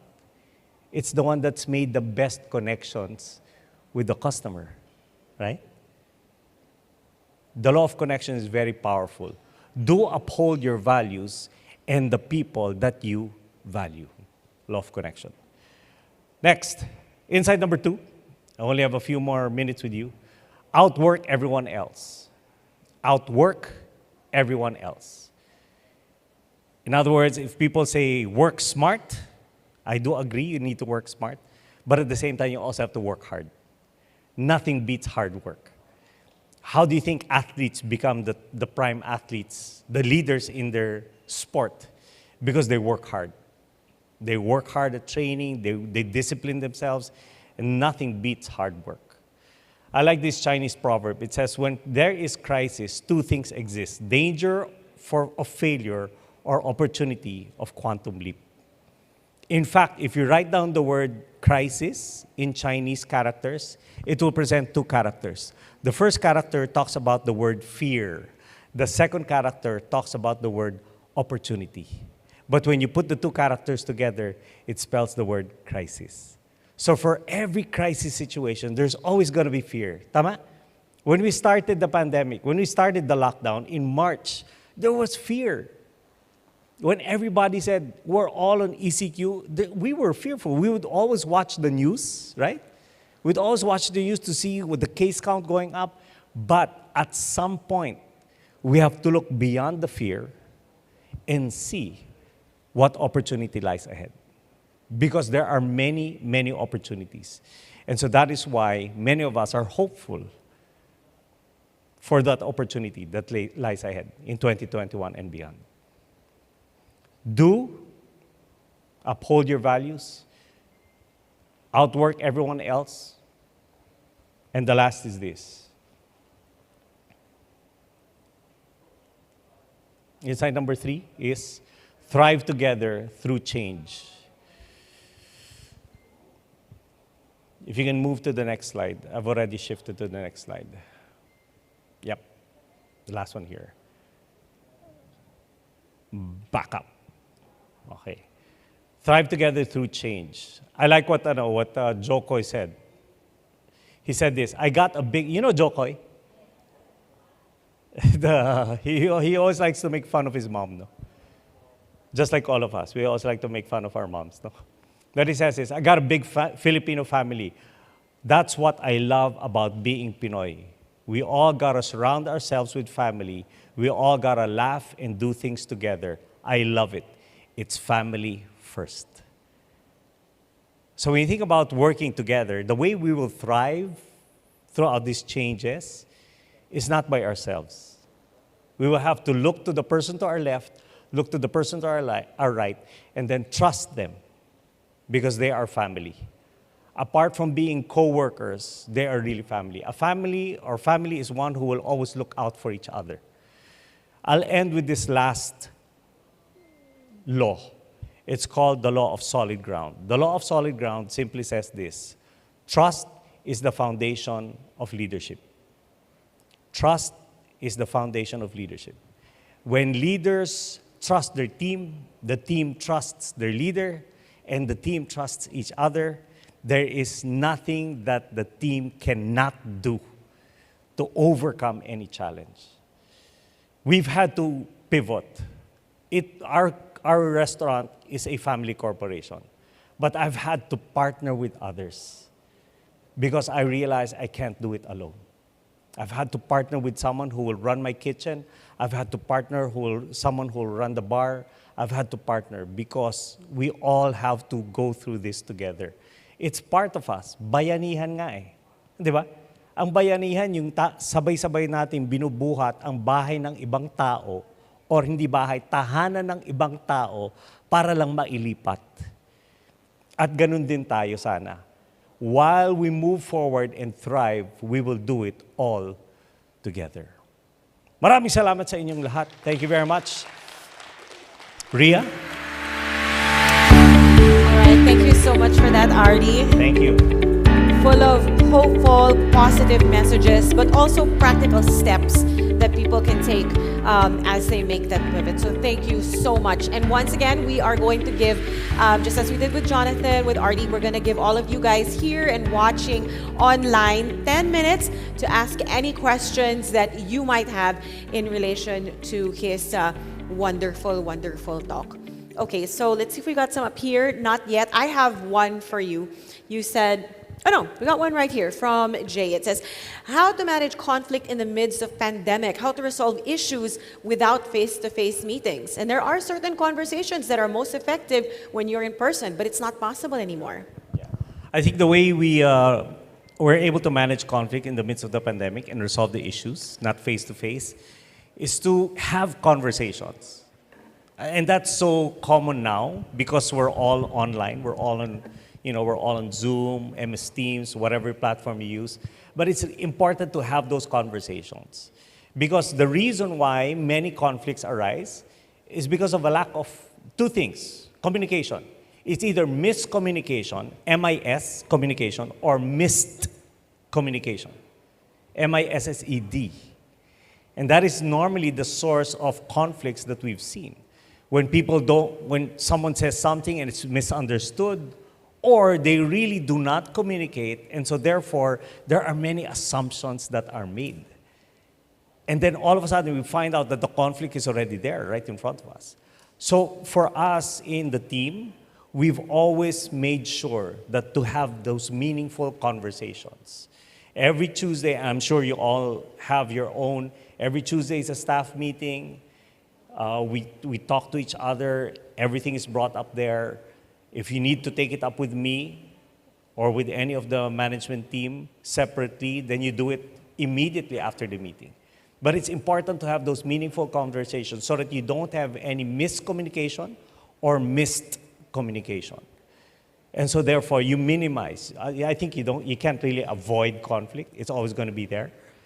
It's just that it has to be constructive conflict, not destructive. Because conflict is important. Because you have different people in the team. So as a leader, you're the one who manages that conflict to make sure that it becomes constructive rather than destructive. Yeah, I hope I answered your question. Jay, I believe is the person. Right. Yeah. So even if we can't have face-to-face conversations, keep the conversation going in whatever way that we possibly can. So something you said earlier that struck me, you said, people are always your most appreciable assets, right? And you're very lucky you have a team that's very gung-ho and ready to fight the pandemic, but others may not be so lucky. Yeah. What do you do when your appreciable assets are feeling worried and hopeless and scared? Okay, so what we've done is we've always encouraged an open door policy, meaning if there's anything that you fear, tell us, talk to us. And by the way, when I talk about appreciable asset, I'm talking about people with the right character. People with the right character. Because people with the right character, if you invest properly in them, the investment will pay you dividends over time. People with the wrong character or bad character, no matter what you invest in them, will not bring you dividends over time. And so I think when you talk about them being the most appreciable assets, if you build trust with your people, your team, and it's always the function of the leader, by the way. It's the leader reaching out to help build that trust. Because left to themselves, people will not want to come up to you and say, boss, we trust you. You have to show that to them. You have to be trustworthy to them. And when that happens, then you're able to make sure that these people now become your most appreciable assets. They can come to you with their fears. They can come to you if they feel hopeless, Just to be transparent with all of you, our manager, his mom passed away just a few weeks ago. And at the time of COVID, you know what I mean? But he was very open, he was very honest. There's so many fears that he had. But because the team was supportive, we took him in like a family, then everything goes well. Are you following? So, importante yun. That's very important when you talk about being the most appreciable asset. Check the character first. Okay? Character and competence yan eh. I'll just mention this. Competence is only 10% of a person's success. Character is the 90% that we all have to look for. Dr. Tim Elmore, in his book Habitudes, said, competence will get you to the top, but it's your character that will keep you on top. And in the same way, when you take a look at all leaders that have failed, it's not because of competence issues. It's because of character issues. Yeah. All right, so I just saw a question there also. Sort of on the flip side of the question that I just asked you, what happens if your people are losing hope? What happens if you as a leader are losing hope? Okay, good question. I don't know. As a leader, by the way, as a leader, can I tell you this? We also have to have leaders above us. We also have to have leaders above us. As I said, we can't do things alone. And if you look at most companies, most organizations today, it's no longer the one person on top. It's no longer the leader in the ivory tower. It's always the leadership team, right? The management team. It's always a team. And so I think the transparency, the trust starts there. You know what I mean? So that even if you're the leader, leaders are not supposed to be perfect. Right? But they're expected to be authentic.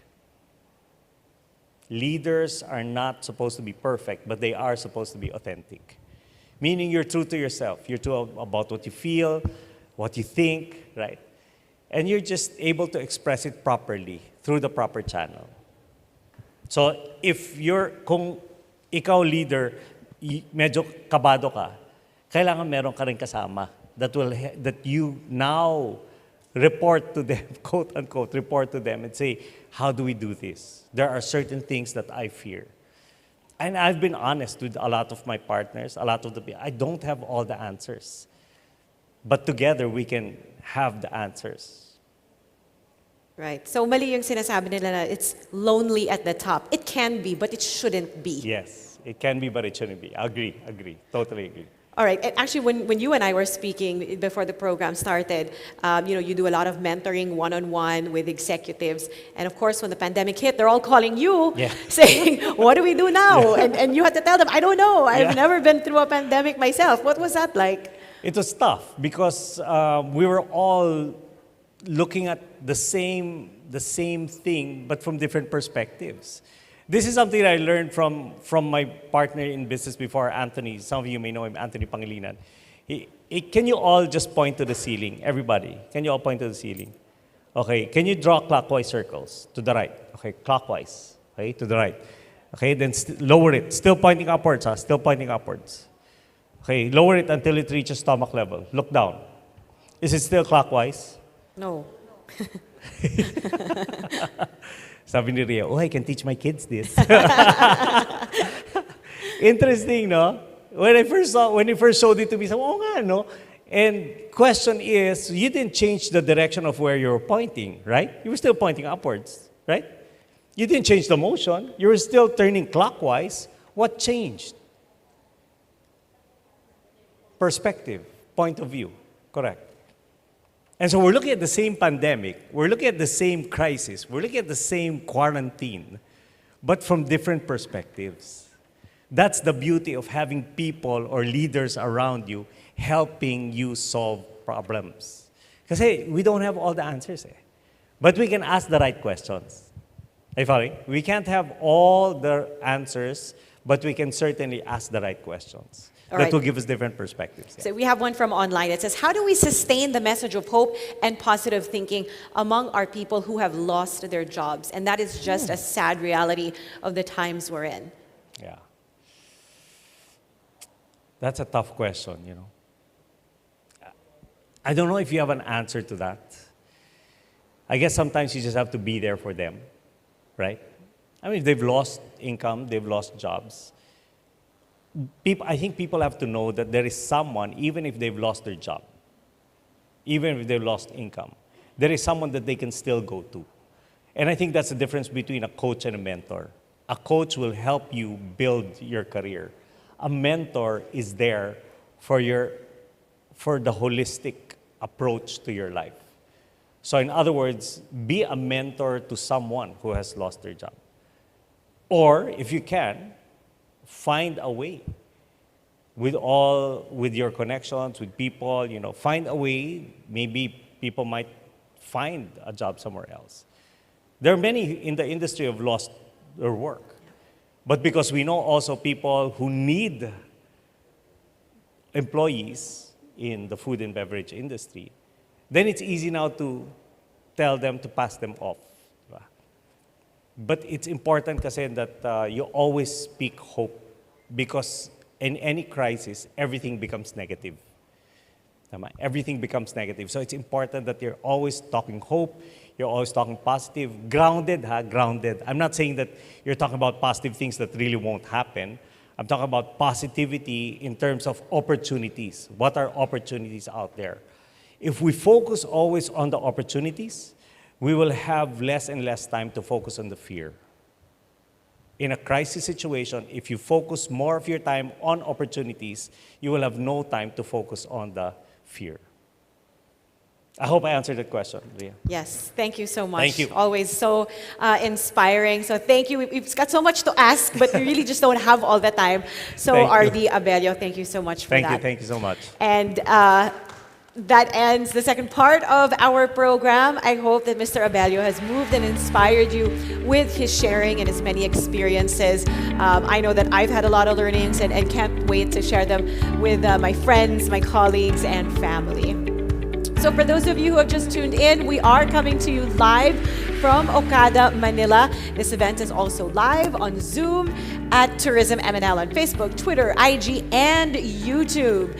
And as our webinar continues, so does the increase in our number of participants in all platforms to 500 and increasing. That is on Facebook. So for those of you who just joined us, welcome, welcome. Do let the world know that you're here by sharing our real-time updates on social media. Of course, we have the hashtags LES2020, DOT-NCR, and Rebuild, Redefine. So if you want to use those hashtags also so you know what other people are saying, please go ahead and do that. Of course, today's program wouldn't be complete without hearing from another pillar of the Department of Tourism. So to share with us her thoughts and insights is the Department of Tourism's very own Assistant Secretary, now Officer in charge of the Office of the Undersecretary for Tourism Regulation, Coordination, and Resource Regulation. Please join me in welcoming OIC USEC Maria Rica C. Bueno.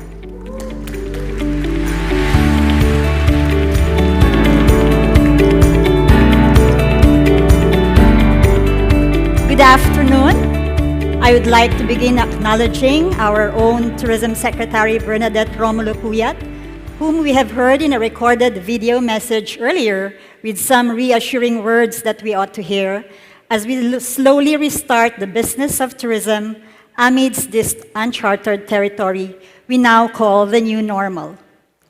Our Secretary's message was loud and clear: to carefully strike a balance between safety of the communities and the restoration of the economy remains the Department of Tourism overarching goal as tourism activities go full steam ahead.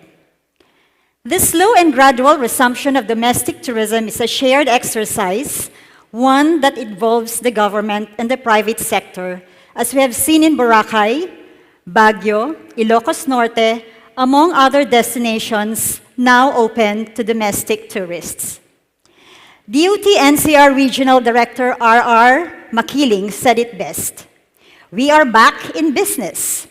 He, however, gave a caveat that while we are back in the grind, this is not business as usual. Indeed, this groundbreaking online learning event, dubbed Leadership Excellence Series 2020, Rebuild and Redefined, could not be more timely as we all face a tourism industry grappling to rebuild consumer confidence and redefine business strategies. Rarely do we get the opportunity to listen and learn from such a powerhouse lineup of speakers led by our country's tourism chief and two distinguished and esteemed thought leaders and influencers, the millennial guru Jonathan Yabut and John Maxwell certified trainer R.D. Abelio.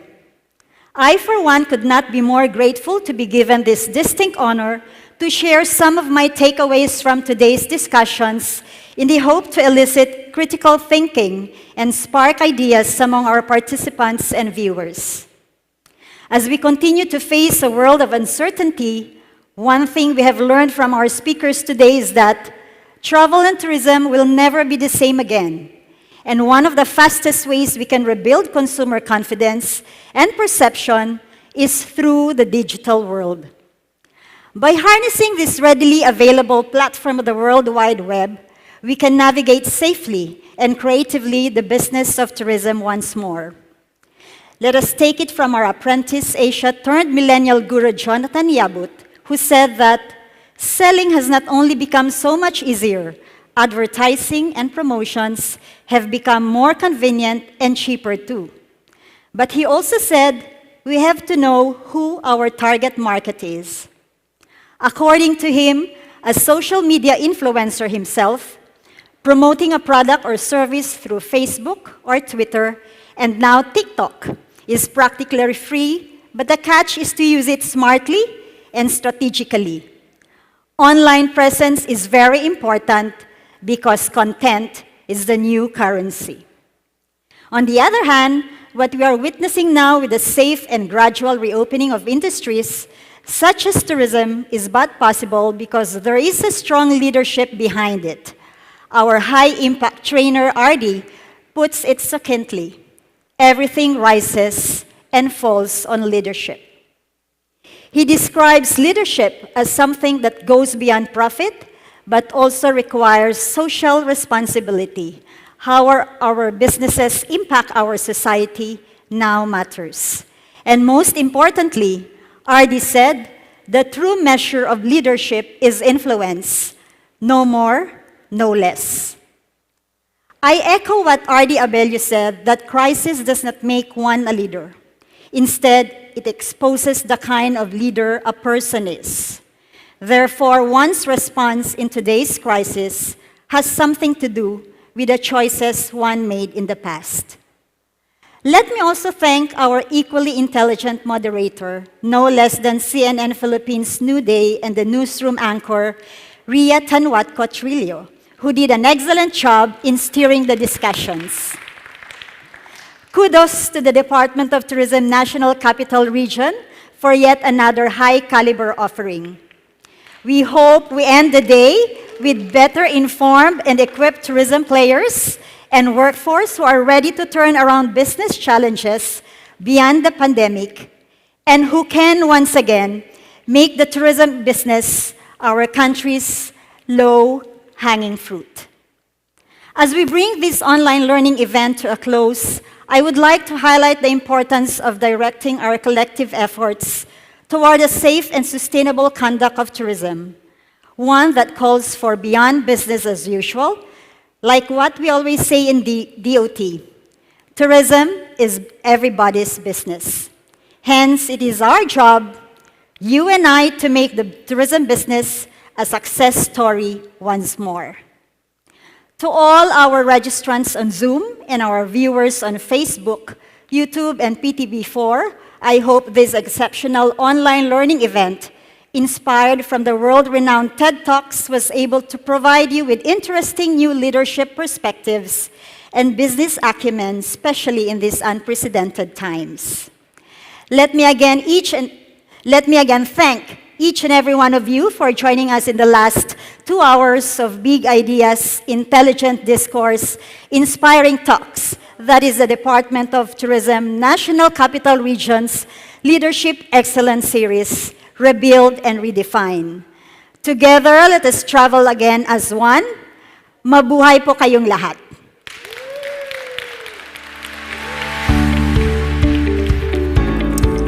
Okay, thank you so much for that message, OIC Undersecretary Bueno. We sincerely and humbly look forward to seeing more positive and progressive changes in the coming days. Thanks, of course, to the efforts of the Department of Tourism, which never cease to find ways and creative solutions for the nation during this time of crisis. So thank you very much, po. And we extend our utmost appreciation to everyone who joined us both physically here in Okada and virtually online, and of course to the proponents of this remarkable hybrid learning event, the Department of Tourism, National Capital Region. Thank you very much. Indeed, after Leadership Empowerment and the Leadership Excellence Series 1 today, we have seen the proof of concept that once leaders and organizations and companies are empowered, that we will see exceptional changes, positive changes, not just in the tourism sector, but also throughout the country. So thank you very much. And I also want to thank everybody who was responsible for the short documentary that we saw earlier today. Right? We saw that the next step of planning and implementing are progressive stories, as we saw with Under Armour, with the French Baker, and many more local businesses in the country. So our thrust in Leadership in Excellence series is to share big ideas, to provide intelligent discourse and inspirational talks in our aim to provide support to leaders and organizations to continuously find ways to adapt, to pivot, and to thrive hand in hand as we surpass the challenges of this so-called new normal. So thank you, DOT-NCR, through Secretary Bernadette Romulo Puyat, USEC Art Bongcato, OIC USEC Maria Rica C. Bueno. We have the pleasure of seeing in person, in the flesh today. Director Rowena Montesillo of the Office of Industry Manpower Development Unit, Regional Director R.R. Makiling, and our partners in the Presidential Communications Operations Office, to Secretary Martin Andanar and French Baker, Under Armour Philippines, for accommodating us to shoot the documentary, to Positive Exposure Productions, Inc., and the Academy of Professional Excellence for making this event possible. And of course, to our two distinguished, esteemed speakers, Mr. Jonathan Yabut and Mr. R.D. Abelio, thank you so much for giving us the much needed inspiration and insights as all of us try to rebuild our confidence to travel again and redefine our standards in conducting the business of tourism. So until the next DOT-NCR's Leadership Excellence Series, this has been Ria Tanwatco Trillo saying goodbye from Okada, Manila, and see you soon. Thank you everyone, and mabuhay!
Just woke up from the time of my life.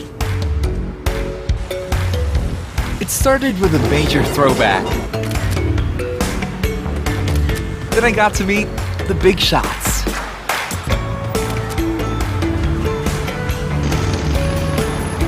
I found a sweet spot between cultures and hung out with the artsy crowd. I even picked up a few things along the way. After that, things kicked into overdrive.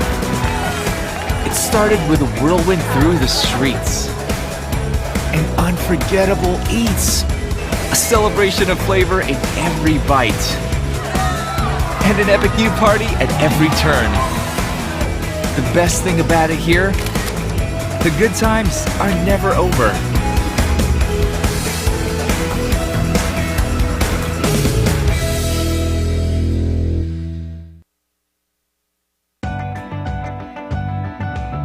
Lights, city sights, shopping malls, little stalls, flip-flops, rock and roll, street smart, fine art, new and old, bronze, gold, warm, charm, hot and cold.